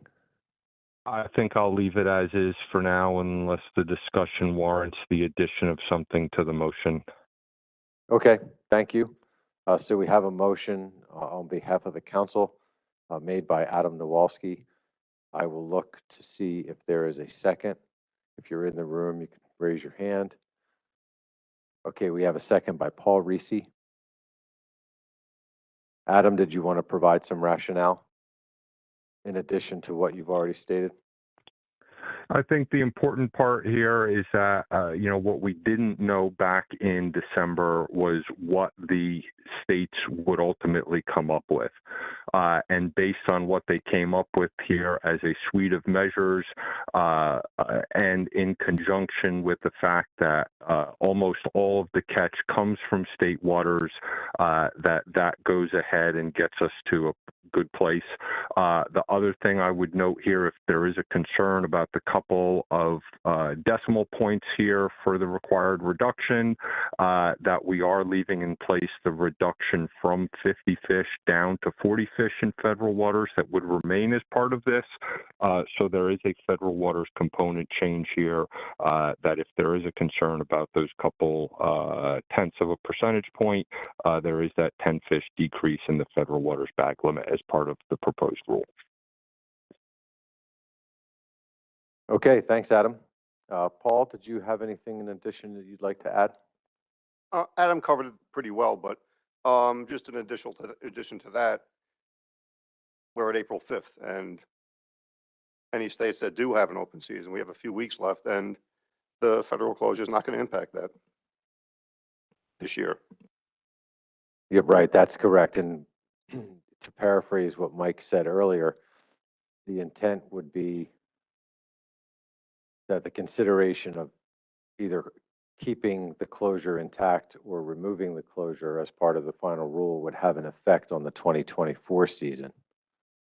And I guess my question, and maybe to Tony, would be as the states move through this year and start thinking about the potential for developing management actions for 2024, it's going to make a difference if the federal waters are open or closed between January through April for the 2024, as states consider what their state regulations might be, given that this year they were all open throughout the course of the last few months. So as Nicola pointed out in the state of Massachusetts' letter, the states have not closed their fisheries for 2023, even though it is indicated in their proposals that they're closed. Some states are in the process of closing that won't have openings until later on in the year, but those states that were opening on May 1st, I don't believe those states would be closing anytime soon. So in the past, what has happened is that because we usually had somewhat similar seasons in federal waters, that closure just occurred in the following year in 2024. So if federal waters is not closed in 2024 and some state does want to decide to open in January or February, they could do that, in particular because some states may or may not have implemented that closure for 2023. Okay. It's a little complicated, but we have to remember, before I go to Mike, we have to remember that this motion before us right here is for this council to consider drafting a letter to NOAA. This is not this is less than it's a suggestion, that based on the closure. So keep that in mind, but I'm going to go to Mike. He had his hand up regarding the previous discussion with Tony. Go ahead, Mike. Yeah, thanks, Mr. Chairman. So I guess I had two things. I wanted to make a point about the motion, but first I had a question, I guess, something that Tony just said, and it was something that was pointed out, I believe, in the letter from the state of Massachusetts, and I wanted clarification. Tony, you said that the combination of the state proposals achieves a 9.6 to 9.7% reduction in catch. But does that presume closures from January through May, which have not gone into effect? And if so, what's the impact on the catch reduction? It does presume those closures. I do not know what the impact is on the catch reduction this is what has typically happened every year in the past, is that because the state's measures cannot get implemented fast enough, just as the federal measures cannot get implemented fast enough, that those closures just carried over into 2024 because the cycle just keeps repeating itself every year. And so those federal water closures and state water closures that were put in place for that current year just happen in the following year for those first couple months. And we've sort of called it a wash. Thanks. So, I mean, that does then seem to call into question, I think, part of the rationale for this motion and frankly, the board's letter. If the rationale is, well, we got pretty close to 10% without the federal waters closure, so we don't need the federal waters closure. But if we do away with the federal waters closure, then there's no state waters closure, which then you're not getting close to 10%. And if we can't say how close or not to 10% we are, I think that could be a problem. So that's just something to consider. But, and it actually leads into the comment that I wanted to make on the motion. I'm going to be abstaining on the motion because it's a recommendation to me or a public comment on our proposed rule. But the comment I wanted to make was that this is more about preserving options for 2024. We're going to get, the action that we took last December based on the current stock assessment information was measures for 2023. We're going to get an update in the fall, and that's going to inform measure setting for 2024 and 2025, which we'll be taking up in December. You basically have three levers that you can address. You can address season, size, and bag limit. Right now, we've got a closure on the books that I think preserves some options should another reduction or something else become evident in the fall. If we were to eliminate the closure now, then that's not available to you in December, and you're looking just at bag limit and size as a way to address, unless you want to constrain the season on the back end when I think there's a lot more interest and activity.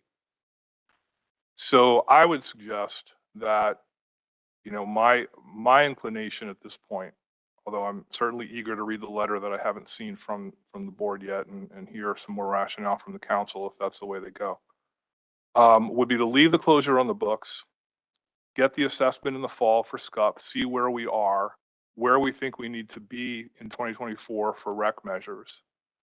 And if we think we can liberalize and the closure is no longer necessary, we've got rulemaking that we will publish by the end of 2023 in which we could reopen the federal waters fishery on January 1st for recreational, along with setting the specifications.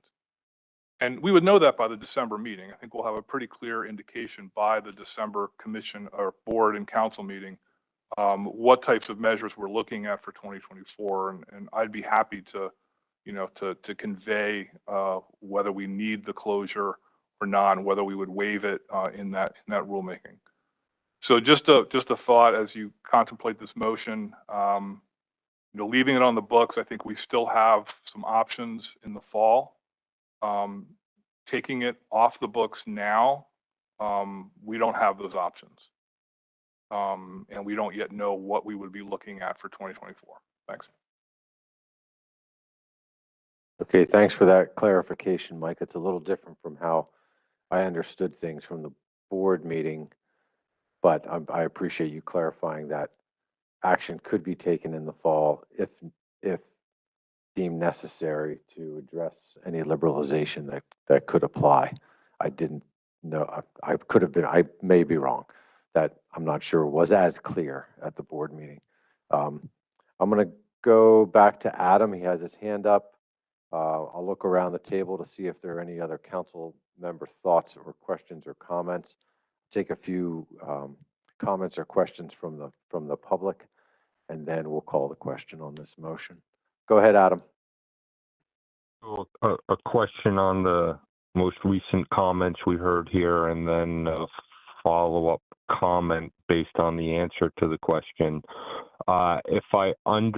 First off, I'll say that I appreciate the regional administrator's willingness to find different points during the year to address this. And this was a conversation that came up at the board, what the best way forward was to address this.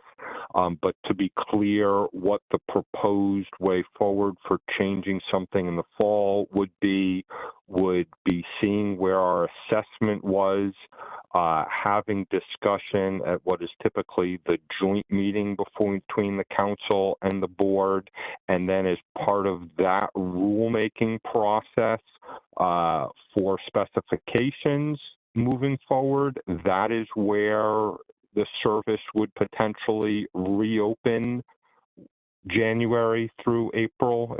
Am I understanding that correctly? Yeah, that was my intent. Okay.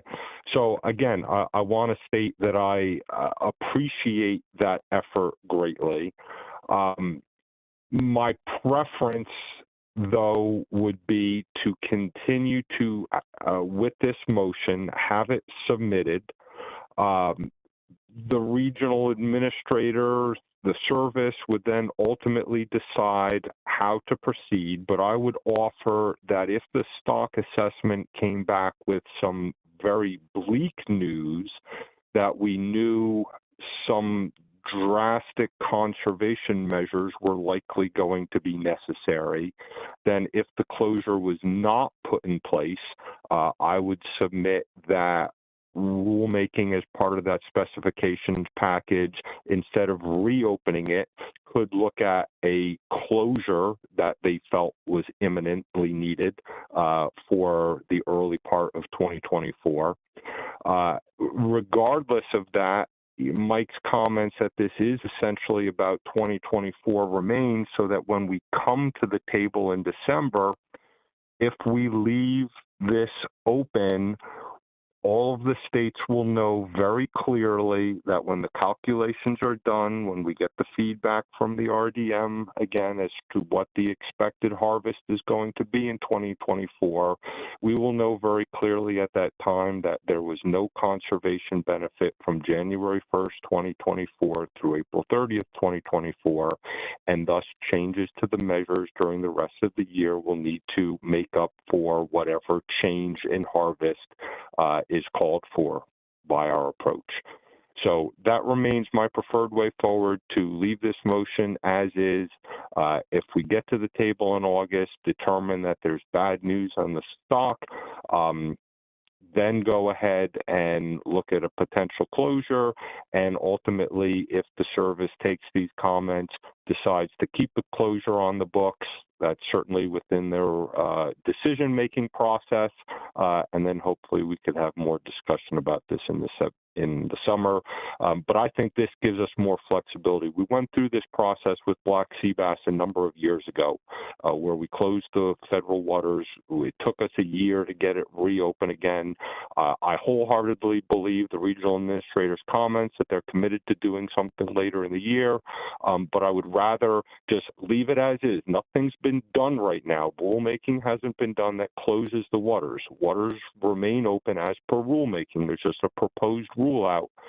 I think we're better off going down the road of keeping it open and close if needed, as opposed to having it open, closing, and then trying to get it reopened again. So this remains my preferred way forward. Thank you again. Okay, thanks, Adam. I'm going to go to Mike, and then Chris, I'll come to you.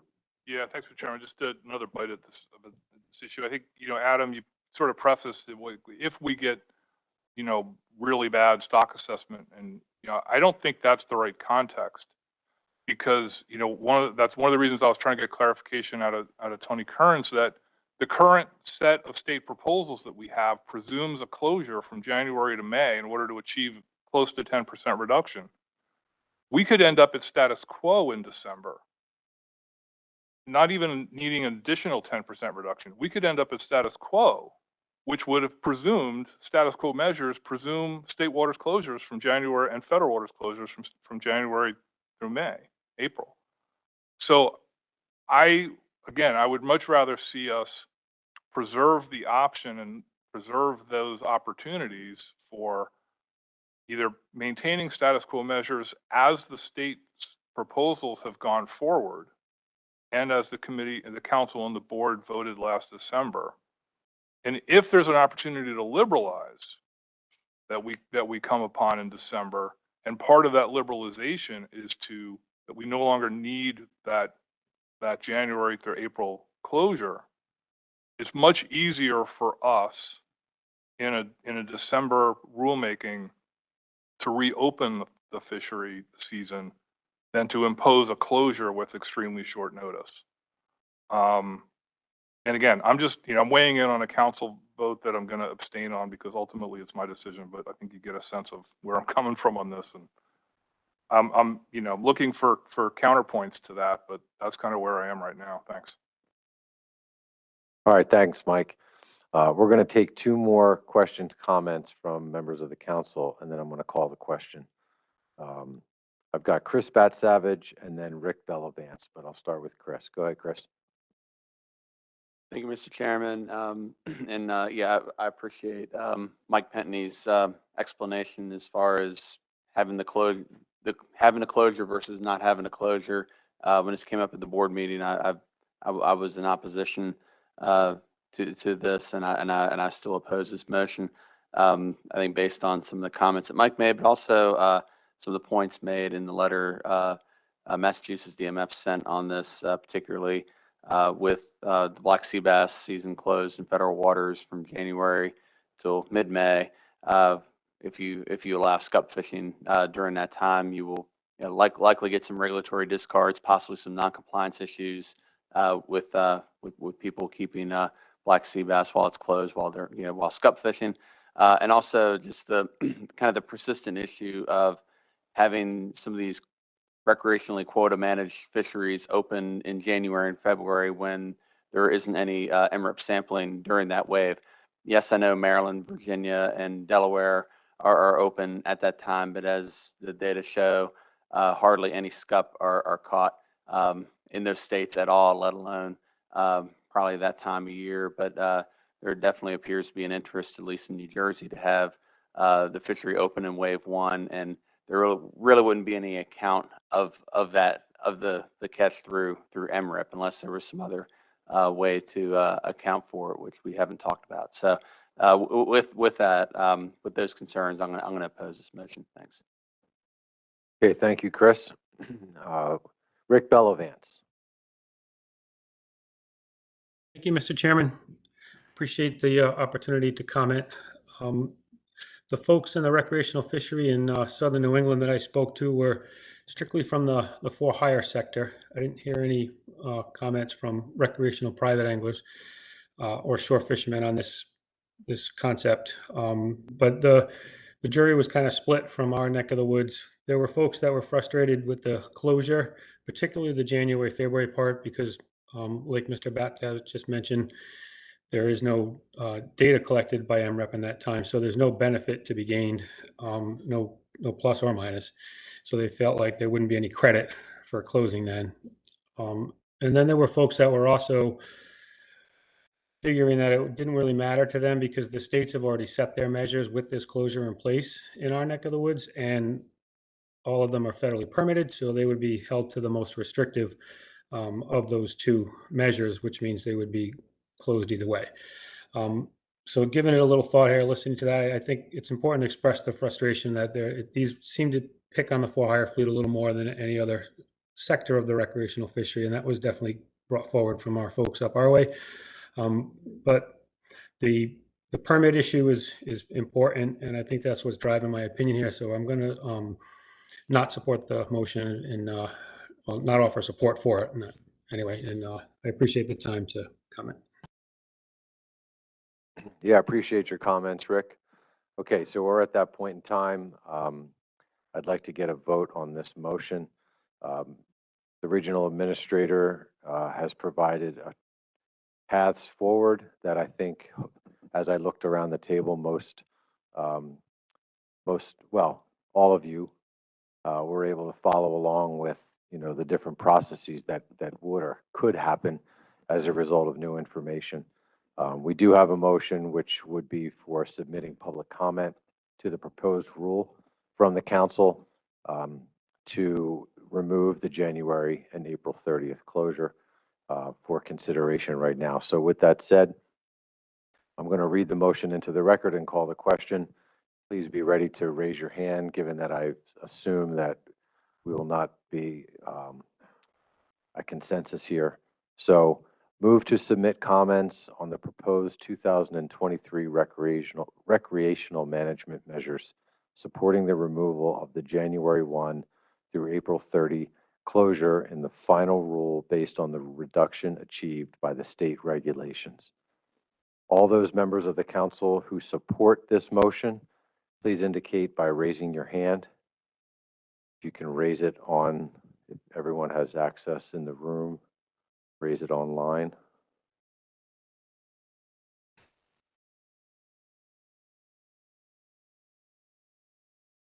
All right, let's give it just a second.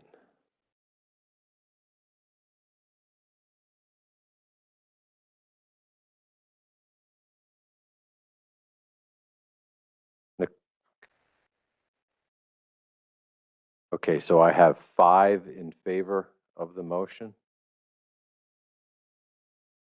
You can take your hands down.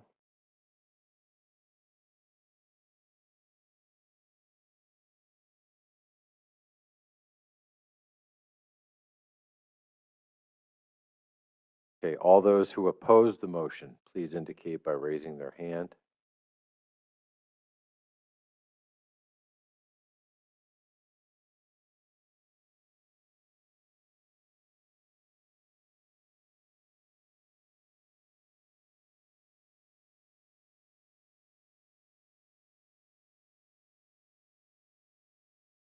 We have 13, including Dewey, who raised his hand while stretching his back up against the wall. Are there any abstentions?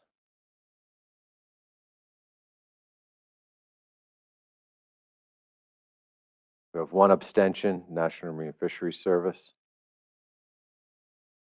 And so the motion fails by a vote of 5 to 13 to 1. Tony or Hannah, is there anything else to come before the council at this time on any SCUP-related federal management measure issues? We're good? Okay. All right, I have 3:50 p.m. Let's take a 10-minute break. We'll come back at 4 o'clock and we'll wrap up our afternoon session. Thank you all very much. See you in 10 minutes.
All right, this is everyone's 2-minute warning.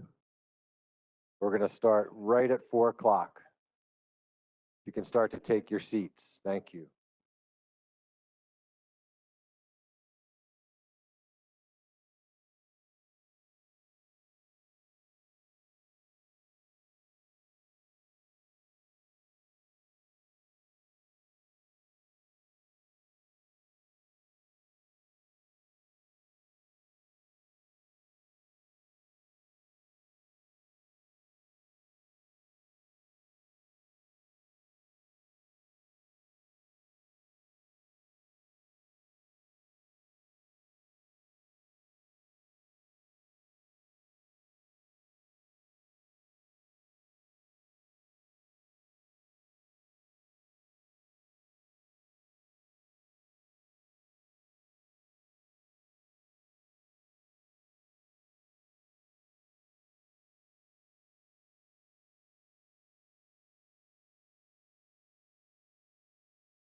Okay. Thanks for your patience, everyone. We were dealing with just a couple little glitches here on the presentation. I'd like to welcome at this time Dr. Sarah Gachis, who's going to be presenting the 2023 Mid-Atlantic State of the Ecosystem Report. Dr. Gachis, I've got 3 things for you. The first is, it's great to see you. I feel like it's been forever since I've seen you in person, so welcome and thanks for being here. The second thing is we're a little bit short on time, so not to take away from what you've prepared, but if we can kind of just keep things rolling through the presentation, that'd be great, so we can ask some questions and comments. And the third thing is, the next time that Jeff Kalin corners you during the break in the back of the room, just tap your head a few times, and I'll try to throw some kind of distraction in the air, and that way you can break free. So, all right. So with that said, we also have Brandon Muffley here with council staff, along with Dr. Gates. So Sarah, whenever you're ready, the floor is yours. Mr. Chairman, and yes, it's great to see you too. 4 years, so it's very nice to be back. And like you've noted, I'm here to present the State of the Ecosystem Report, as well as some connections to the Mid-Atlantic's ecosystem approach to fishery management. And we'll roll through this, but if people have questions, we'll have time at the end, because I tried to design this so we could take some breaks in the middle. So I'd like to acknowledge some of the folks who've worked very hard on this report. Kim Bastille is our data guru, has put together all of the data and the data package. Garrett DePiper, Kim Hyde, Scott Large, Sean Lucy, and Laurel Smith are all contributing. Move it closer. Is that better? Okay. Sorry about that. And then Brandon here is also acknowledged as one of the people who consistently supports this report, really works with us to try to make it better for you all. So I just wanted to make sure to credit Brandon. So I think, as you know, the State of the Ecosystem Report is intended to improve the ecosystem information synthesis, specifically for you as fishery managers. So we try to link our ecosystem indicators directly to management objectives. This is contextual information, and this report's been evolving since about 2016, and we consider this a fishery relevant subset of what some regions might consider a full ecosystem status report. We do have an open science emphasis. All of our indicators are available online for anyone who would like to use them. And this is used within your process. And I'll just note that I have links to the current risk assessment methods in this presentation, but the council will be updating the risk assessment this year. And so what I'm showing you is against the current risk assessment criteria, but that those could change.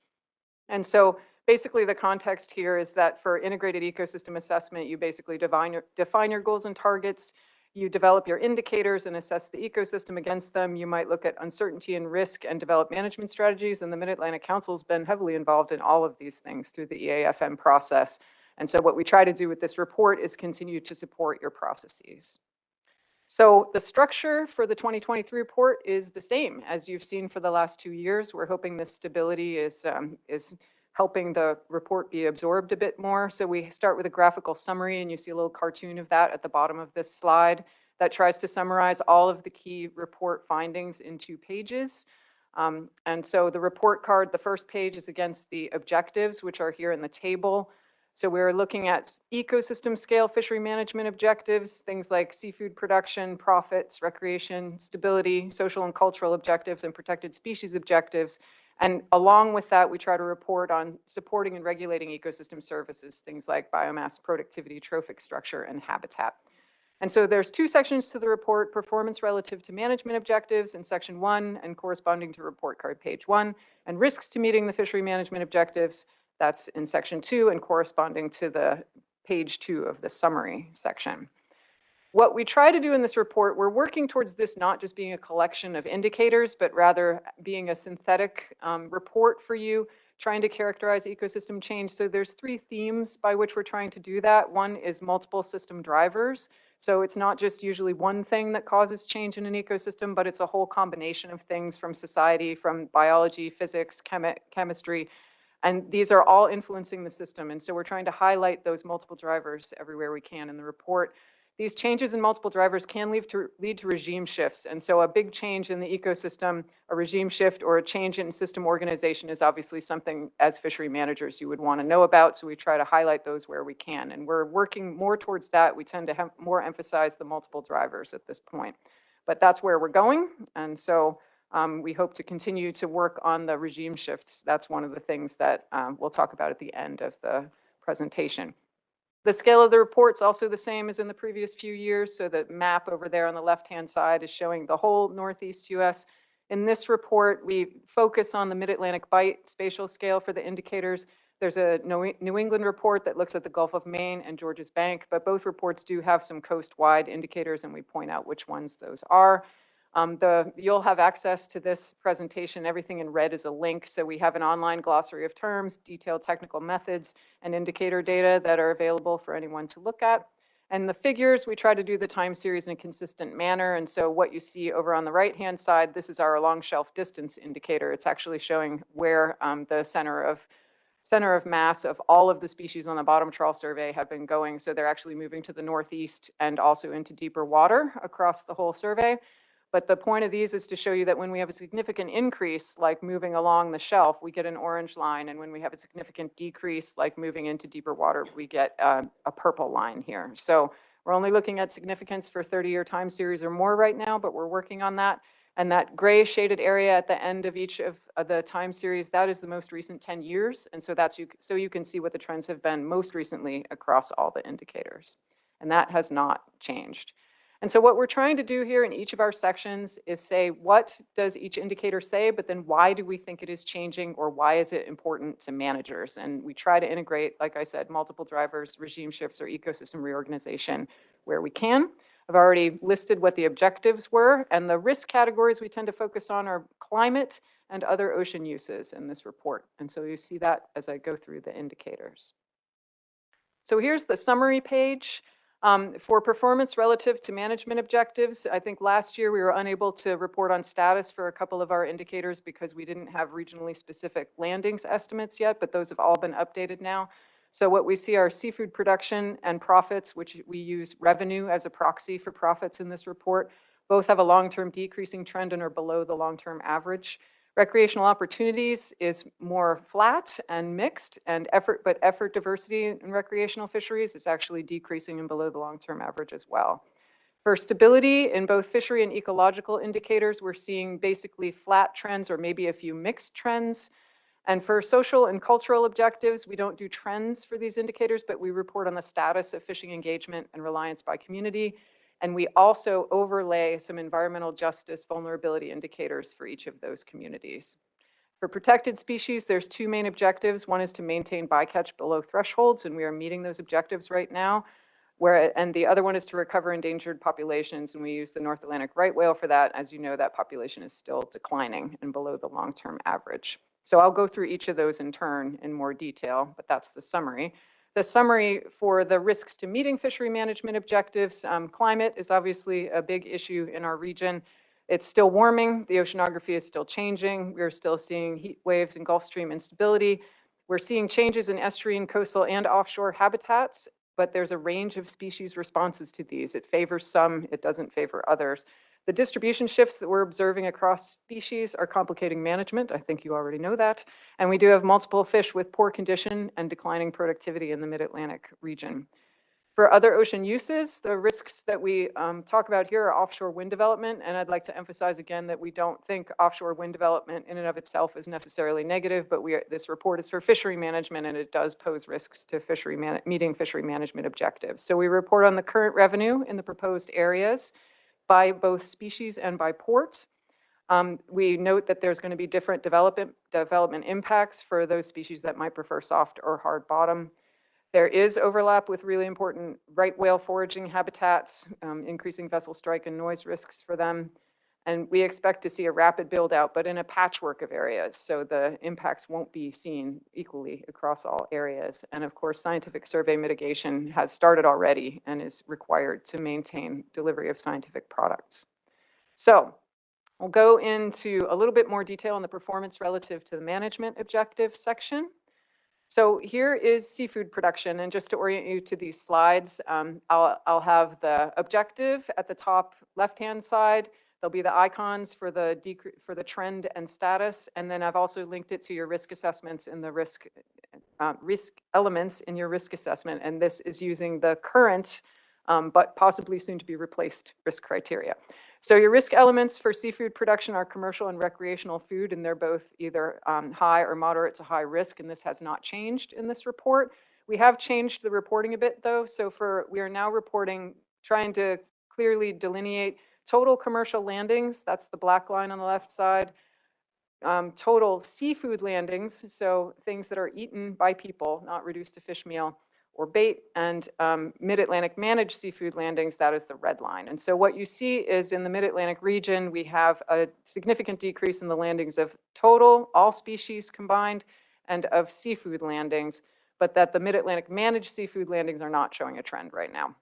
The total landings now include Atlantic menhaden. This has been a request we've been getting for a while, is to include more menhaden indicators in the report. And so that's the big difference there between the black line and the blue line. But it really hasn't changed the trend that we're reporting.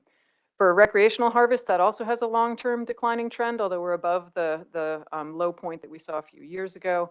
And similarly, recreational shark landings are also relatively low right now. So there's multiple potential drivers of this long-term decrease in seafood production in the region.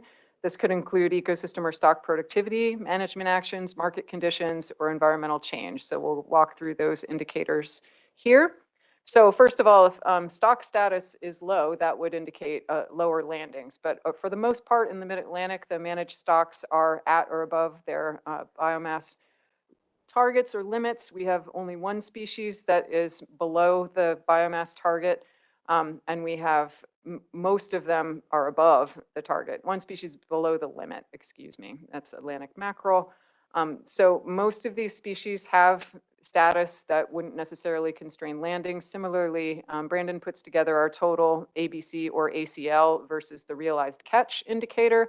And that's also showing that there haven't been really big decreases in Mid-Atlantic allowable catches, nor do we tend to go over the allowable catch for most of the species. So it really doesn't seem to be that there's binding management limits.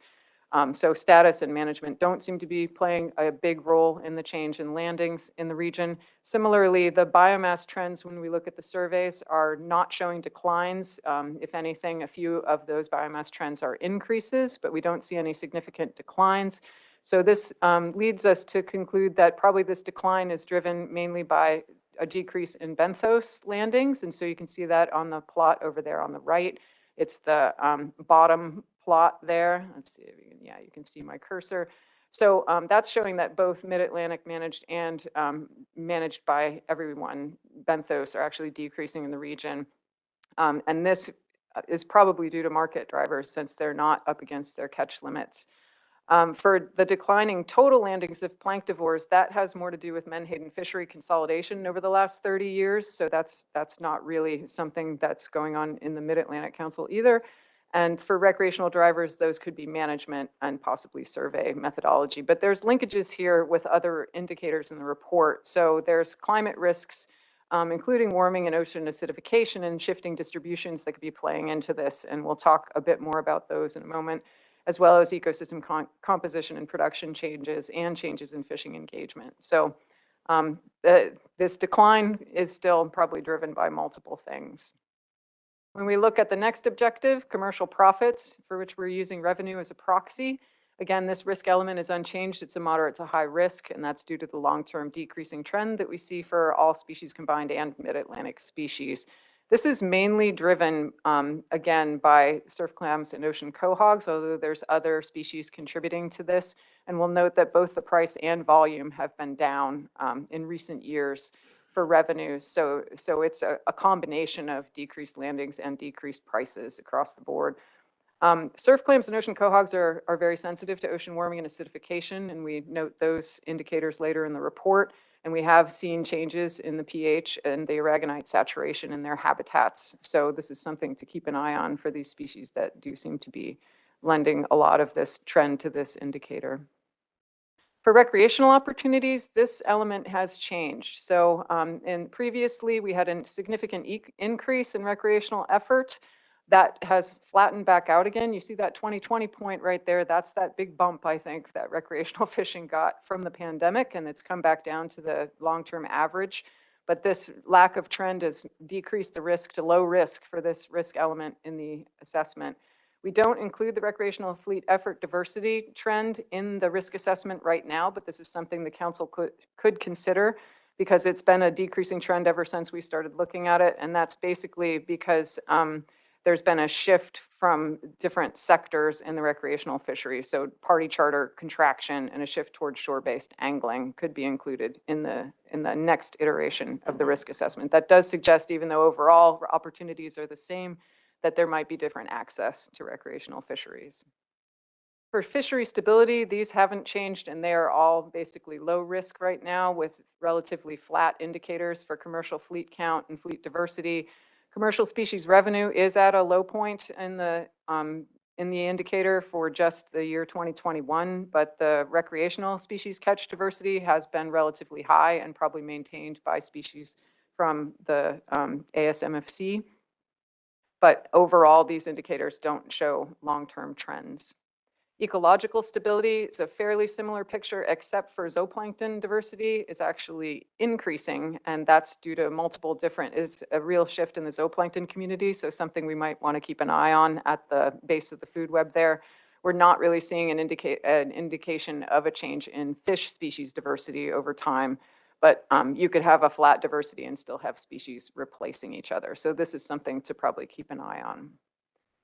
Moving on to the environmental justice and social vulnerability indicators. So we first started showing these last year. And so what you're seeing, this is the commercial fishery version, and there's a recreational fishery version on the next slide. And so to orient you a little bit to this, what this is a ranking of mid-Atlantic commercial fishing communities by commercial engagement, which is on the x-axis. So that's basically your number of permits and processors and your total weight and value.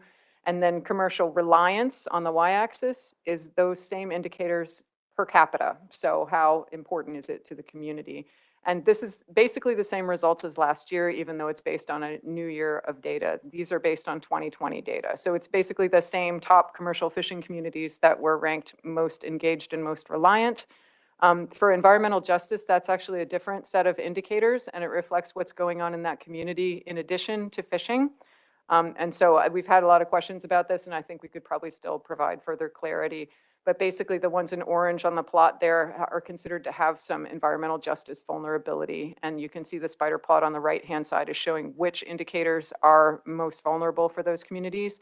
For those indicators are the personal disruption index, the population composition index, and the poverty index in each of the communities. And so what we've done is just shown the community aspects of environmental justice and also the commercial fishing and engagement and reliance. So this hasn't changed a lot from last year, but what has changed a lot, this is now 2020 data. Remember that bump in 2020 for fishing effort in recreational effort.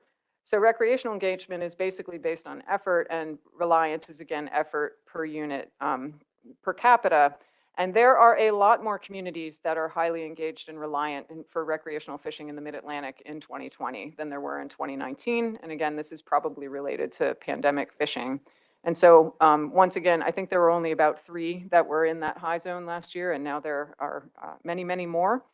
And what you can see is that several of them do rank medium high to high for environmental justice variability as well. So the reason for looking at this is that measures implemented could affect these communities differently if they have environmental justice vulnerabilities. And so that's something to bring into consideration for management. For protected species objectives, this is the objective maintain bycatch below thresholds. And like I said, this is being met for harbor porpoise and gray seals. However, we'll note that for gray seals, there was a pretty high individual number in 2019, and that the uncertainty in this indicator is going up due to low observer coverage right now. But we are meeting objectives, and there's technical interactions between, is part of the risk assessment. Most of our species have pretty low technical interactions with protected species, but several are low to moderate or moderate to high risk. We have not changed those risk elements this year. For recovering protected species, this is basically the same story as last year, with the slight exception of a little bit more optimism in terms of the number of calves. That's the lower left-hand plot there. So there were about 20 calves seen in 2022, and so that's a higher number than we've seen in a while. But there are a lot of stressors on right whales, and so the continued interactions with fisheries are with fishery management especially are expected because of the overlap with wind development, et cetera. So We also have unusual mortality events continuing for 3 large whale species in the region. But the risk element that is applicable here is more the prey, which is evaluated by species, and most of the species managed by the Mid-Atlantic Council are low risk. They are not prey for marine mammals, except for just a couple of them that are low to moderate risk. So now we get into the risks to meeting fishery management objectives, which covers a lot of the indicators that I've already spoken about that are affecting meeting the objectives, that whole list that we just went through. So I'll try to go through these in a summary fashion, but I'll be the first person to admit that this section is still kind of a big collection of indicators, and we are working on synthesizing it more. So we've added a couple of things. So climate change in the Mid-Atlantic, we still report on ocean currents and temperature. Temperature is still increasing. The Gulf Stream is still trending north. The slope water proportion in the Northeast Channel is still dominated by warmer water. The new indicator here is the number of days between spring and fall transition. So essentially, ocean summer is lasting longer in the Mid-Atlantic now. So it's not just warmer, but the seasons are shifting. The other new indicator here is bottom temperature. So now we have seasonal bottom temperature that matches seasonal surface temperature. This is from an ocean model reanalysis product. It's very high resolution. It's showing us that bottom temperature has been increasing in all seasons, and unlike surface temperature, which has been increasing in all seasons but winter. So it's warming out there. However, we did not see as many surface warming events, extreme events in 2022, and no bottom temperature extreme warming events were detected. For estuarine habitat, Chesapeake Bay has a shorter time series, but it's showing similar trends to offshore. This year was a fairly average year for Chesapeake Bay temperature-wise, except for a little bit different in the fall where it was cooler, but salinity was much higher in the second half of the year, and so this affects the habitats for a lot of the managed species, including summer flounder. The submerged aquatic vegetation trends in Chesapeake Bay are doing pretty well in the tidal freshwater section, but are bouncing around in the high salinity section. That's probably more relevant to some of the Mid-Atlantic managed species. And water quality attainment wasn't updated this year because it's a 3-year cycle, but it had been improving in the past, so that's a good sign for these species.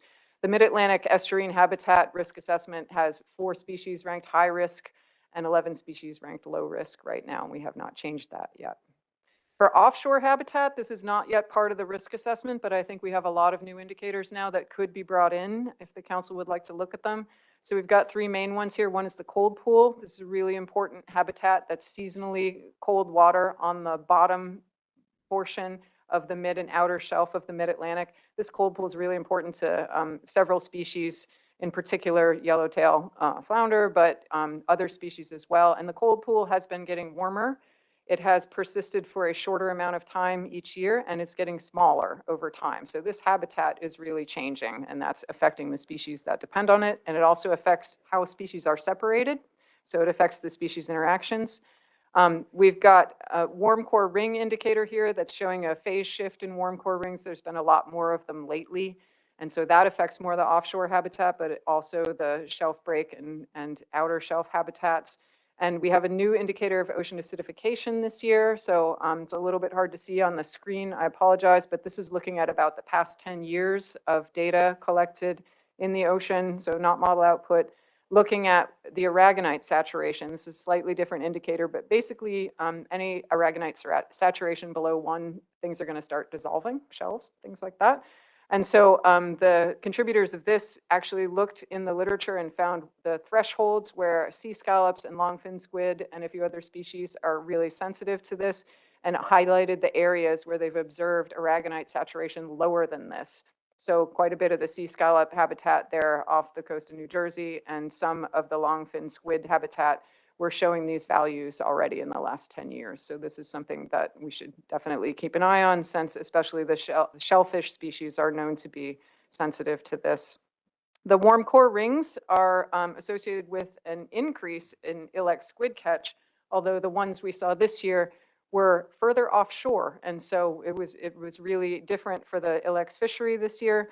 So it just shows it's not the number of rings, but also where they are and other things about it. And there's, I think you got a presentation from the SQUID squad already telling you about that really exciting cooperative research that's going on to try to figure out more of those connections. For productivity, it was a fairly normal year for chlorophyll in primary production, although we do see some increased production in the late spring and early summer and some decreased in the fall. So increased production in the summer, again, is these smaller cells, and that don't tend to go into the food web quite as much as the larger cells. So the plot in the upper right hand, the green portion of that, that's called microplankton. They sound small, but they're the bigger ones. And so they're the ones that actually contribute more to fish production, it's thought. And so it was a pretty good year for those in the very late winter and the very early winter of this year.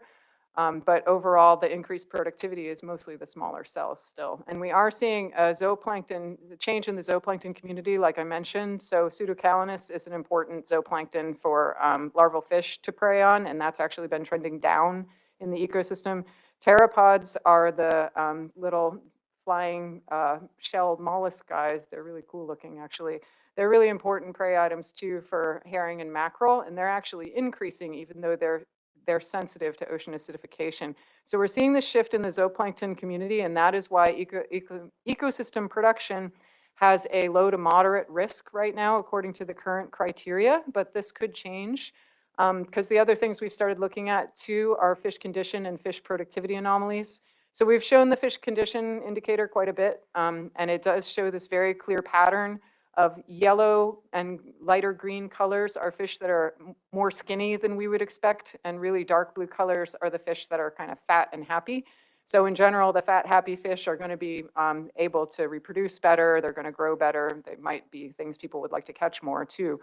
And we're seeing that there was this period sorry, dark blue is poor condition. I said that completely backwards. So ignore what I just said. So the dark blue in between 2000 and 2010, that's a period of poor condition, and the yellow is good condition. And so some of the fish have bounced back with better condition, including things at the top like bluefish, ocean pout, butterfish, they have better condition, whereas things like black sea bass currently have poorer condition right now. The other thing to point out is that we look at what we're calling the fish productivity anomaly. So this is basically the ratio of small fish per the amount of large fish biomass. So it's essentially intended to be a recruitment index from the survey. That's the top right hand. And the bottom right hand is actually recruitment from stock assessments. Both of them are showing pretty similar trends that right around 2000, there was maybe less fish productivity for a lot of the stocks in the mid-Atlantic region. And so this is something that could be concerning and could have impacts on thinking about reference points, et cetera, for management. For forage fish energy density, we've updated this again, and we are still seeing similar patterns in that there's different forage fish energy density between spring and fall, that Atlantic herring are still a lot less nutritionally valuable than they were several decades ago. And so this all kind of ties into what's out there for predators. And we would like to continue monitoring this. This is just the beginning of the time series here, but I think we're in pretty good shape to collect these off of the survey. There are species that have been requested that are not on the survey, so we'd like to look into getting those, in particular menhaden. There's a couple of other new indicators in here. One of them is a forage index that's intended to look at all the forage species together, and it's intended to try to compensate for the fact that a lot of forage species aren't well sampled by bottom trawl surveys. So that forage index is actually based on stomach contents of fish that eat fish. And so if it's in the stomach, it's a forage, it can be, the fish are basically being used to sample that. And what we see is a lot of fluctuations in the mid-Atlantic. We do actually have trends in the forage index in the Gulf of Maine and in Georges Bank in different seasons, but the mid is more bouncing around, although it was much higher in the mid-80s than it is now, and it's generally higher in fall than in spring. The other new indicator we have here is a habitat model-based species richness.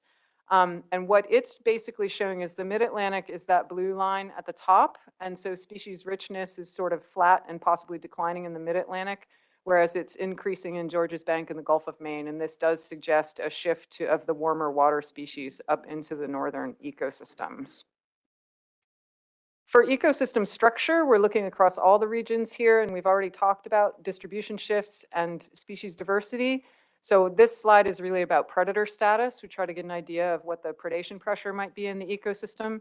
We're not really seeing trends in aggregate sharks, and the highly migratory species populations are mainly at or above their targets, so generally healthy populations of those predators right now. Seals are increasing in the region, however, and so it's probably a sort of all things being equal, relatively steady predation pressure, possibly increasing if you were to look at the seals in the HMS.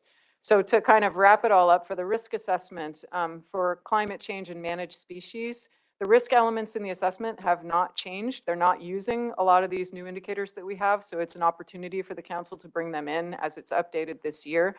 But basically for climate vulnerability, this comes out of the climate vulnerability analysis still that John Hare led several years ago. And so most mid-Atlantic species are not very climate sensitive. However, almost all of them are at risk of distribution shifts, which we're already seeing in the data.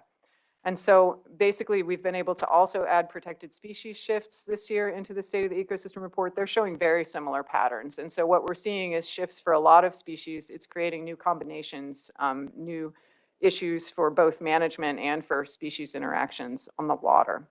The highlights for the multiple drivers for climate change are the seasonal estuarine conditions, in particular for summer flounder. There's been a recent report for that suitable habitat for juvenile summer flounder growth has declined by maybe 50% in Chesapeake Bay. So it's one estuary, but it's a big one. So that's something to keep an eye on. We are expecting to continue to see climate change impact the habitat function and use across multiple species. Positive news was this year was a good year for bay anchovy, however, and possibly also oysters in the bay. And so both of those contribute to the species managed by the Mid-Atlantic Council, either as forage or as habitat for early life history stages. I already mentioned the ocean acidification and the warm core rings. So these are things we're trying to keep up with and also connect to the species that you manage. So the last section of the report is offshore wind development and risks there. This is currently in the risk assessment as other ocean uses, but I think right now the way it's in the risk assessment is more of the staff has made a judgment on how each species is likely to be impacted by other ocean uses.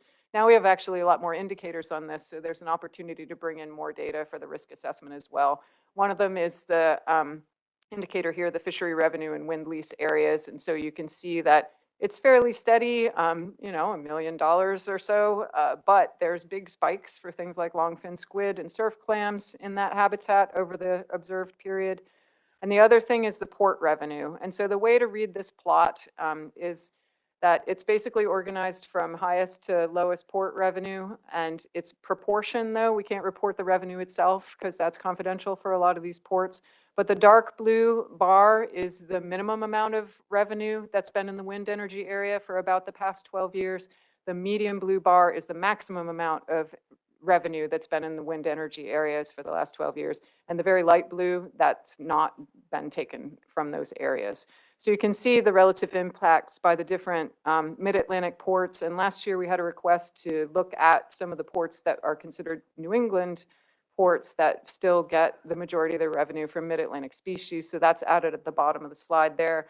Those ports included Point Judith, North Kingston, Rhode Island, and Boston, Woods Hole, and Hyannis, and Barnstable, Massachusetts. And all of these have significant revenue from mid-Atlantic species, as you can see there. And so this also looks at whether the ports had some environmental justice concerns, that's the little triangle, and whether they had gentrification concerns, that's the little dot there. And so it's just trying to combine the different stressors that might be seen in these communities as a combination of what's already going on in the community and what might be the impact of wind energy development. So the offshore wind development summary, I think you've already seen the numbers in the report, so I won't repeat them. But the last point here on right whales is the one that's pictured in the slide. So the orange and red areas are persistent hotspots for North Atlantic right whales. And as you can see, they overlap several of the wind areas that I think are already in development. So this is just highlighting some of the risks here for managing and achieving our objectives in the system. So like I said, you are updating your risk assessment this year, but I did fill out the table according to the previous criteria. And so this is what it looks like. The main things that have changed are due to the research track assessment for spiny dogfish, bluefish, and ilex. Of course, these are not official management measures, but they are, information. And so I added them to the table. And so basically you've got decreased risk for the spiny dogfish assessment, but increased risk for their F status, decreased bluefish B status risk. So basically they've gone to not overfished in the research track assessment, and increased ilex assessment risk because the assessment did not produce an analytical assessment. For the ecosystem level risk elements, the only one that's changed is recreational value. That risk has decreased from low, moderate to low because basically that indicator has flattened out. And the species and sector level risk elements have not been updated this year because we plan to revise the risk assessment. So the only other things I'll mention here are we did update the request tracking memo, and that was based on prioritization that we worked on with the SSC, as well as Brandon surveyed several council members. And so what we tried to do is, instead of having a list of 40 things that we're trying to get to, is to try to figure out which are the most important ones. And so that memo's been reorganized. But we absolutely welcome any commentary if we've gotten those priorities wrong, or if there's something you would like to see shifted. We would really like to hear that. Basically, the highest priority requests are about system level thresholds and reference points, including ecosystem overfishing. So we're actively working on that with the ecosystem committee of the SSC, as well as on trend analysis, inflections and breakpoints, and regime shifts. There's some clear gaps here. There was requests for short-term forecasts of a lot of these ecosystem indicators, and we don't have those right now, but that is something we can absolutely work towards, and working on management complexity and recreational bycatch. And so I'll let you go through the rest of that, but I will note that because we have such a long list, things ranked very low priority are unlikely to be gotten to. So just as a heads up, if there's anything that says lowest that shouldn't be, please do tell us. And then the last bit was the working group update. So do you want to skip this, or should I just go ahead and finish it? There's just a couple of more slides here. Go ahead. Okay. So basically, we've already spoken to the council in October, but the idea of the SSC Ecosystem Working Group is to really help with developing short and long-term use of this ecosystem information operationally. And so we're trying to work on the OFLCV process that the SSC uses. We're also looking at multiple ecosystem indicators and thresholds, as I just mentioned, to use both in the risk assessment and other processes, and basically just have an increased range of opportunities to bring in ecosystem information into your management processes. So against each of those objectives, there's already simulation analyses in progress looking at ecosystem indicator impacts on assessment uncertainty, specifically through stock productivity recruitment, and that's being led by Mike Wilberg and John Wiedeman's labs. And so we got a progress update on that in late February. And then we're also looking at some prototype processes for multi-species and system level advice. And so we're also got an update on the progress on ecosystem overfishing indicators, as well as ecosystem performance indicators that bring together a lot of different information. And finally, the last bit is a lot of SSC members are collaborating with the research track working groups in developing ecosystem and socioeconomic profiles. And I'll just give a quick example of what that looks like. So this is something pioneered in Alaska. The ecosystem and socioeconomic profiles is essentially an SOE for the stock. And so what you wind up doing is you go through and build a conceptual model of the life history of the stock. And that's what's seen on the left-hand side of the screen there. So this is Pacific cod in the Gulf of Alaska, just for an example. And so you look at all the stages and you ask what environmental impacts there are at each of those life stage. And then you can develop indicators for each of those impacts, try to figure out what the most important ones are. And the table on the right-hand side here is just showing each of those indicators for the Gulf of Alaska cod and what that indicator was doing in each of the years. And so it's ranked, so it's kind of like your risk assessment table, basically, but for a stock. So say the physical indicators in 2019 weren't so good for Gulf of Alaska cod, but maybe some of the blue ones for lower trophic were okay. So that's the idea of that. And so even if you don't get an indicator directly analytically in the stock assessment, it still provides information for managers to be able to look at, or for the SSCs to look at in determining uncertainty.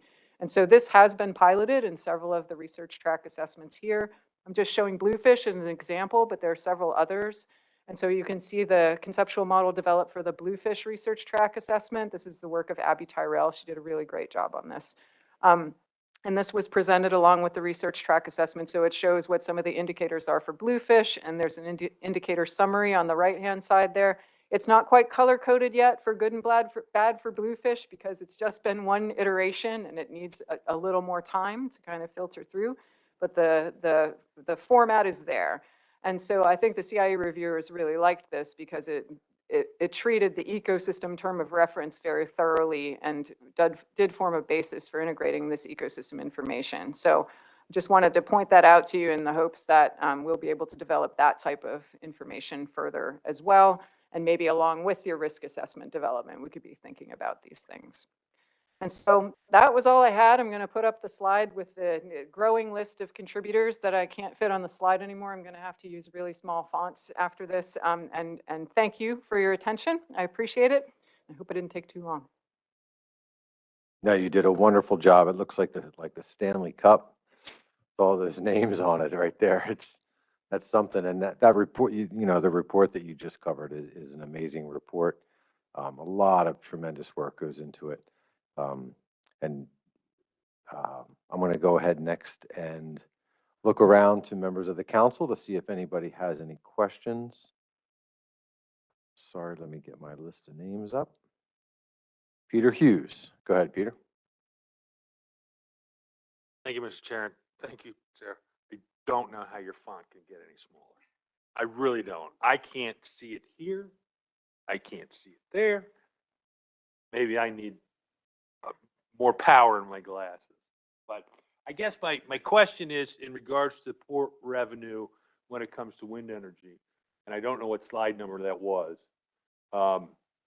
And so Cape May is what I'm most familiar with. It's port, but it's also, there's a commercial fishing side to the port. And then there are many other recreational docks and other docks in the area. Is the port revenue in relationship to the commercial fishing side, or is that in relationship to the overall city of Cape May? How is that extrapolated, I guess?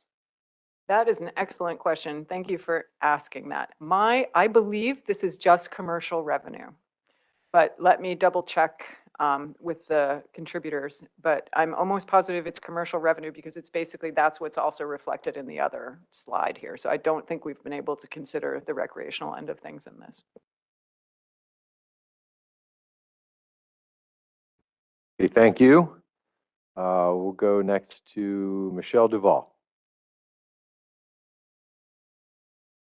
Thank you, Mr. Chairman, and thank you, Sarah, and thank you to all the contributors. I love reading this report every year, although I have to admit, by the time I get to the end of it, I forget some of the things I've read at the beginning of it because there's just so much information in there. And I do think we're going to need another acronym because EOF, ecosystem overfishing, also overlaps with something that I saw, empirical orthogonal function as well. So maybe we should create a new algorithm. Just kidding. So one of the questions I had was about the indicator for ocean acidification, that particular, yes, aragonite. So I'm curious if you all have had the opportunity or time to, I think, maybe look at some of the scallop harvest within those areas and see if there's any relationship in the harvest during those years or those months in which you saw, you know, this indicator sort of drop below that sensitivity threshold. And if not, I mean, you know, maybe just something to think about down the road. Thanks. Yeah, thank you. Another excellent question. I don't believe we've been able to follow up on that. And I should have said this is also summer aragonite, and so it limits the timing a little bit, but that's probably something we should follow up on. Thank you. Thank you. I'm going to, Peter raised his hand. Do you have something on this specific topic, Peter? On this slide, I do, not specifically on That's fine. Michelle's. Sure, go ahead. Michelle's question, but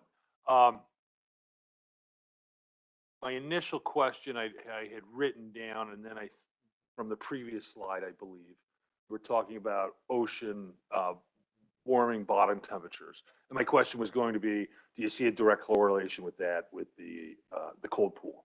And maybe your next slide answered that. And is that the correlation that because the bottom is warming, that the cold pool is getting smaller and is hanging around less than it has in the past? Yeah, it's the same data that builds that indicator. Yes. So it's absolutely, they're absolutely tied together. Okay, thank you. Before I go to Bonnie and Nicole, who have their hands raised online, let me see if there are any other members of the council that have any questions or comments for Sarah. David Stormer. Go ahead, David. Thanks, Mr. Chair. And thanks for the presentation. Really incredible information. Just wondering about the black sea bass reduction in condition. I'm wondering if you're thinking that's a bit more of a black sea bass density dependent artifact, or is something going on with the forage community? There are some combination maybe of the two. Thanks. Another excellent question. And we have the person leading this indicator, Laurel Smith, is looking at a lot of different potential drivers of condition. And I don't have a specific answer for black sea bass, but she is looking at things like density dependence as well as forage conditions. So I can ask her and get back to you, because I don't know the specific results for sea bass, but we are looking at it. Thanks for the question. Thank you. Yeah, thanks. Yeah, I appreciate that. Thank you. Okay, I don't see any other hands from members of the council at this time. Let me go to the public for some comments or thoughts, questions. We'll start with Bonnie, and then Nicole, I'll come to you after Bonnie. Go ahead, Bonnie. Thanks, Mike. Bonnie Brady, Long Island Commercial Fishing Association. Hi, Sarah. I have two questions. Could you go to the slide with the ports and offshore wind first, please? There we go. Yeah, a couple of questions regarding that specifically. I see a couple of New York ports. I had some of the same questions that Peter did regarding, is that recreational, or my thought is at least, is that considered also charter boat community? Because Freeport, which has the Miracle Mile, has many, many charter boats, but the amount of commercial boats in that area are not quite so high. So if we could find out some information regarding that, it would be appreciated. But specifically to those numbers, is confidential dollar figures included within those numbers there? I think you said something to that effect, but I wasn't quite sure. No, thanks for the question, Bonnie. So the analyst has taken out the confidential data before. Oh, okay. Yeah, we're still not reporting dollars just because some of them are still very small communities. Right, but I know I can, for example, Montauk, which is the state's largest commercial fishing port, oftentimes, because there are a variety of fisheries, there may at any given year, I think the rule of threes, and I always get this wrong, but it's 3 ports, 3 dealers, and I can't remember what the third one is, but because of that mix, it's often, if it's a fish going to a specific processor, sometimes it gets locked into the confidential, even though it's a large number and there's no way to access it. So I don't know if you could take that back to the wizards that do this part, but if there was a way to make sure that that's in some way included, even if it is under a confidential format, that would be really helpful. Was the lease areas, does that mean only for the squares, if it's a VTR that says it was in a certain area, that only that portion of the statistical area is counted after it's divided by some number, or how does that work? Do you have any idea?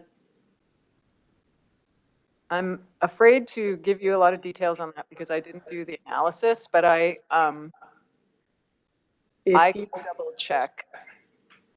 Yeah, because sometimes I know, I know for a while Boehm was only taking, if it was say trawling, it was only taking that which within the lease area itself.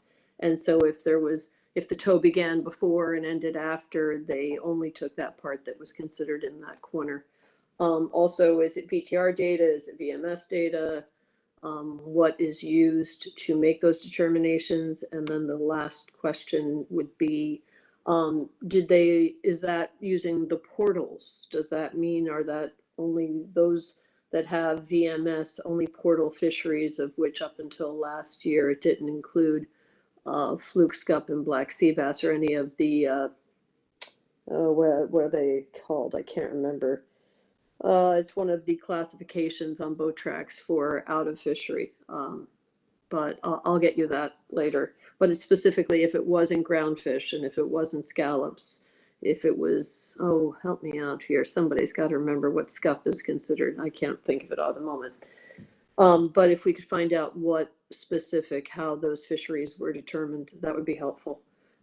Because also New York fishermen fish in other lease areas in other states, and I'm wondering if that was counted also, or was it because if that were the case where the fish were landed, let's say it's a New York boat, but he lands in Virginia, is that considered Virginia fish because he has a Virginia permit? And so that port would be affected when in fact it was a New York boat that was landing fish there. Does that make sense? It does. And I think to the last question, the landing would be attributed to the port where it was landed. But that is why we're also doing it by species. And yeah, we know we're not going to get all the subtleties of that in there. There is, let me look it up, but the tech doc, in our online technical documentation, there should be some more details on this, and I can get back to you with better details than I have right now. Sorry about that. No, that's okay. It's just obviously if a port where the home ported boat, but yet it isn't that data from the port it's landed in doesn't reflect the port where the boat is home ported, they're going to be left out of the picture, if you get my drift. My second question quickly is regarding where you had the screen about warming core versus cooler and warmer cycles. There, I think you went the other way. It was with the cold pool. There we go. I noticed the warm core rings go back to 1980, but yet the cold pool indices they go back to 1960. Do you have the ability to go back to 60 with the warm core rings to see how that plays out, if there's any variation or if it's just in one direction?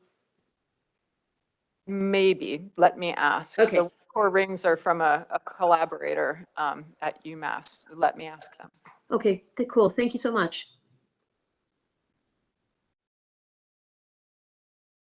Okay, thanks, Bonnie, for your questions. Nicole Bogan. Hi, yes, thank you. And thank you for the presentation. I really enjoy all the information, and I was going to say I'm going to take my put myself in, like I used to do like the same kind of analytics and data, and I was just wondering from your guys' perspective, or anyone working on it, when you look at the trends and the data, in your honest opinion, like evaluating it, do you recognize that the for hire charter boats are going to be extinct soon at this rate it is going? I was just wondering, like, 'cause I know, like, when you have a project, it's exciting, you want to see the change, but we can't deny the fact that it's a very risky thing as well. And I was just wondering your opinion on that. Thank you. Yeah, I think, I mean, the indicator is definitely showing a contraction in that sector. And so I think that's why we were suggesting adding it to the risk assessment. But I couldn't tell you how I would project it. It's definitely not my area of expertise.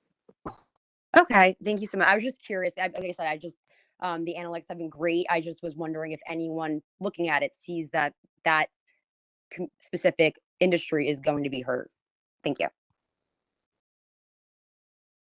Okay, thanks for your question, Nicole, and your comment. Is there anyone here in the audience who'd like to ask any questions or provide any comments? Okay, seeing none, may I ask one last time, any member of the council have anything they'd like to address with Dr. Gachis? Seeing none, thank you very much for your presentation. We are perfect timing. Michael Rubino was able to be available to us at 5 o'clock, and it is 2 minutes until 5. So, but thanks again for being here. And are you sticking around this evening. So, okay, so if anyone has anything they want to follow up on, except for Jeff, there's not a lot. He already got his 10 minutes. Sarah will be hanging around tonight. So thanks again, Sarah. Thanks, Brandon, as well. Okay, with that, we're going to go to our last item on the agenda. It's a presentation by Michael Rubino, Senior Advisor for Seafood Strategy with NOAA Fisheries. We're going to get NOAA's National Seafood Strategy update. Great. Well, thank you very much. Can everyone hear me okay? Yeah, we can hear you great. Thanks, Michael. Thanks. Well, there's just one slide. So thanks for the opportunity to give you a little bit of background, sort of the who, what, where, why, when, and how of this particular strategy, why we developed the strategy, what we hope to get out of it, and the implementation steps during the next few years. First, some context. This is about the seafood part of our mission. So seafood is food that creates jobs and sustains coastal communities. Think of it as the economic and social part of ecosystem-based fishery management.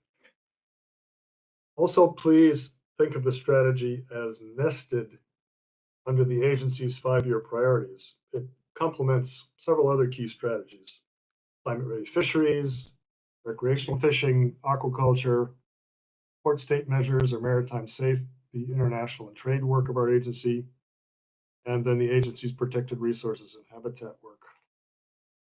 The strategy is the culmination of several years of listening and discussion.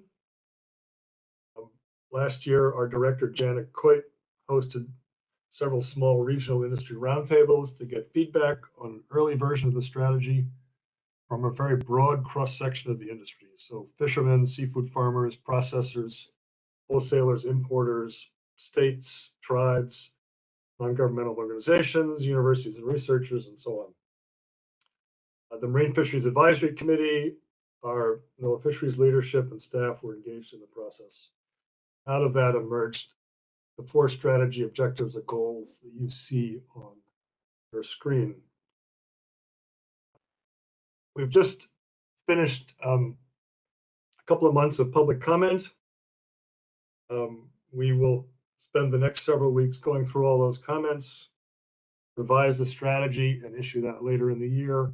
But more importantly, work on an implementation plan, which we hope to have ready by the end of this calendar year. We've received very positive feedback during this process.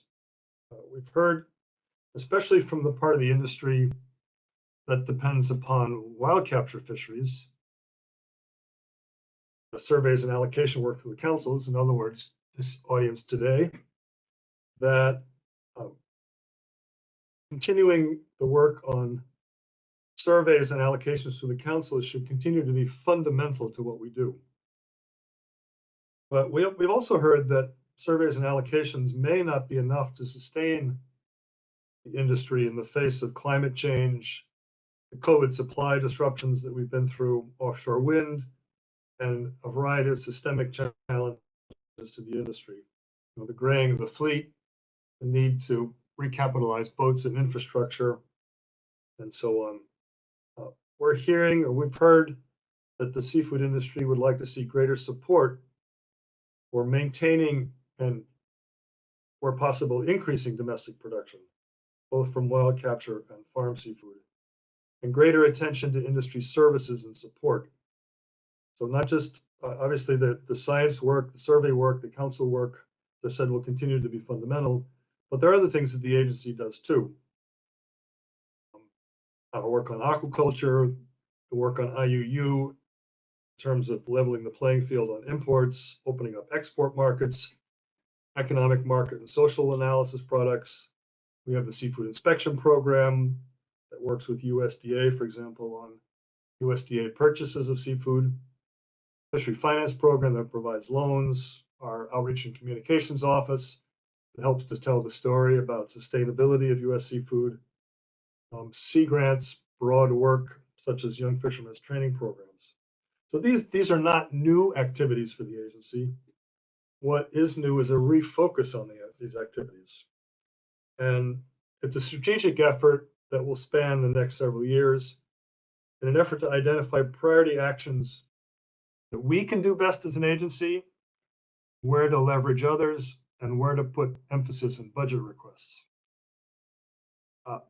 Quite obviously, this is an aspirational document. Some of this is a bit of a stretch.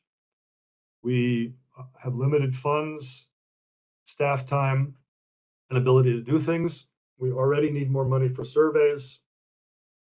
So there's sort of three categories of activities, potential activities. First, there are things that we're doing now and can continue to do on existing resources. There's also, I think many of us spend a little bit of time leveraging much larger amounts of resources from other agencies. I mentioned USDA's buying program, but the Economic Development Administration, Bureau of Ocean Energy Management, Department of Energy, and others, they all provide funds that help the fishing sector as well. The second category I would call aspirational, things that we'd like to do, but that need modest additional resources. For example, some additional economic, market, trade, and social impact analysis. Things that don't cost too much, but would give us better knowledge about what the options are and where to put resources going forward. Then the third category is really the inspirational, actions that will require significant additional resources, and we all have lists of what those things are. So part of this will be a narrowing of going through a whole list of things that could be done, thinking over not just this year, but the next several years of where we would like to put emphasis, what we put into our budget requests, where we work to leverage others. So let me stop there. That's a quick overview of where we are and why we've done this. I'm happy to answer any questions. Okay, thank you for the presentation and the overview. Are there any questions from any members of the council at this time? Any comments? Eric Reed. Thank you, Mr. Chair. Thank you, Mr. Rubino. I just have a couple of questions and some comments as well. So on your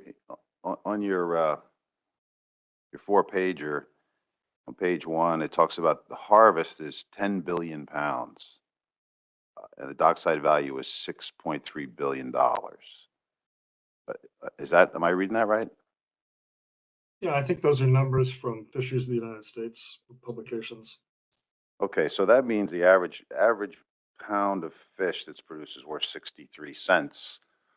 And I'm always interested in the economic multiplier because that's a big part of what we do. $1 of seafood landed is worth X amount of dollars in the multiplier. So if I read this right, at 10 million pounds, X vessel value is 63 cents, but through the supply chain, it's $16.50, which tells me the economic multiplier for the commercial fishery is 26. I always thought it was like $3. I'm really happy to see that it's that much money. $26 is going to be a big plus for us when we talk about other things to do with interaction with other users. But one of my questions is, you talk about sustainability and increasing production, and harvest responsibly, as it is in the United States, is an environmentally friendly way to produce food. And what concerns me is, in my mind, overzealous removal of historical fishing grounds from the industry. That's counterproductive to increasing production or sustaining production. We've got things like America the Beautiful, 30 by 30. We've got the Antiquities Act. We've got sanctuaries and a lot of other no-take zones. So I guess my first question is, can you help us leverage others to not do that to us? Is that part of the strategy? Because we're losing more ground than we gain. Wind farms are coming. We don't know if we're going to have access there. So, to me, sustain or increase means you got to stop those other things from happening. Can you do that in your position? Well, government agencies like the Fisheries Service have to manage a variety of multiple objectives. And you've just mentioned quite a number there. So yes, through working with the councils, working with partners, working with other agencies, we're trying to provide the fisheries perspective to that work. There are no easy answers, given all those multiple objectives, not just the multiple objectives of fisheries, but the multiple objectives in sort of the public sphere and administration objectives. So I don't have an easy answer for you, but this seafood strategy is a way to, in a sense, repackage some of the existing activities that we're already doing collectively as an industry and trying to bring those to prominence to make a better case for why seafood, why fishing continues to be important. Okay, thank you very much. I appreciate that. And you know, you did note about the need for supporting our surveys. I mean, that's where it all starts. We need the data. We're missing simple things like length at age, and that, I mean, that's a couple of $100,000 or $1 million that we need to actually inform what we do, because without that database, uncertainty creeps into our lives, and that makes me very uncomfortable, because you know what happens, uncertainty. So one of our collective challenges, I think, and one very much on the minds of my colleagues in the leadership team in the agency, is that the agency's budget has been relatively flat for the past 10 or 15 years. So in real dollars, it goes down. So how do we collectively make a better case to Congress and to stakeholders and to the broader public that our work is important? What is it that we could do differently to make that case? And this seafood strategy is one effort along those lines. Okay, thank you. Okay, thank you. Is there anyone else around the table has any comments or questions for Michael? While you're thinking of questions, I would say that we received over 130 individual comments and another dozen or so letters from associations and organizations. So very much appreciate the feedback, a lot of constructive ideas, and a lot to think about. So thank you to all of those who took the time and effort to provide those comments, and we will try to summarize those in some format and make those available. All right, thanks for that information. Before we wrap up, I want to go to the audience and our public to see if anyone from the public has anything they'd like to ask or address. James Fletcher.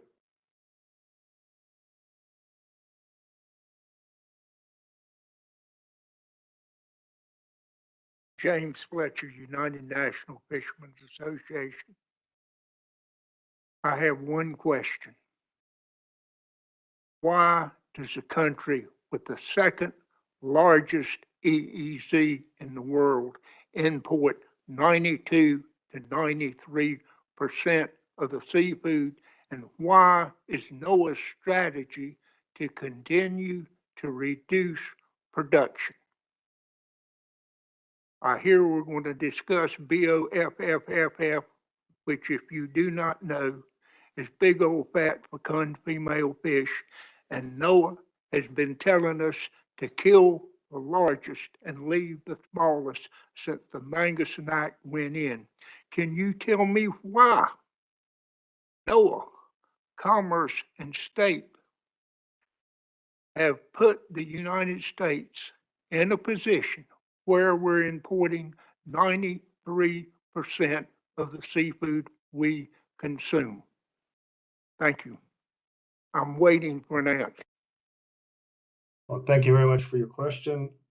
Part of your question was similar to the question that Mr. Reed provided about multiple objectives. Actually, the number on imports is somewhere around 2/3. That 90% figure is an old one. We export about half of our wild catch, in part to go to overseas markets, in part for processing, and some of that processed seafood comes back to the US for consumption. It's very difficult to track that. So I think the number the agency is using now is somewhere around 70%. So I don't have a straight answer for you.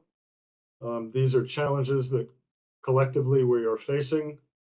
Markets have changed, consumer tastes have changed. We live in a global marketplace. We have to compete in a global marketplace. We're trying to do a good job of managing our fisheries,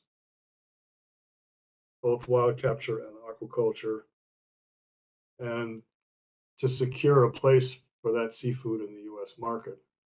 So part of this strategy's objective is how do we put more US fish on US plates rather than relying on imports.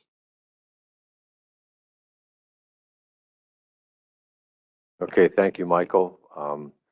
And I might suggest that Mr. Fletcher and Michael, maybe you guys can speak offline about more detail regarding the concerns and questions that James has brought to the table many times over the years. So thank you for that. Is there anyone else from the audience or the public online that has any questions? All right, seeing none. Michael, thank you for your presentation. That concludes our business before us today. I have two quick announcements to make. First is that hospitality is in room 627 this evening after we leave for the day. The second thing is that tomorrow I'm going to try to do things just a little bit differently than we have in the past. We'll start at 9 o'clock. I would like to shoot for maybe an 11:30, between 11 and 11:30 time period to end our meeting. So there are a handful of folks around the table, including myself, that have a flight that I would like to not miss.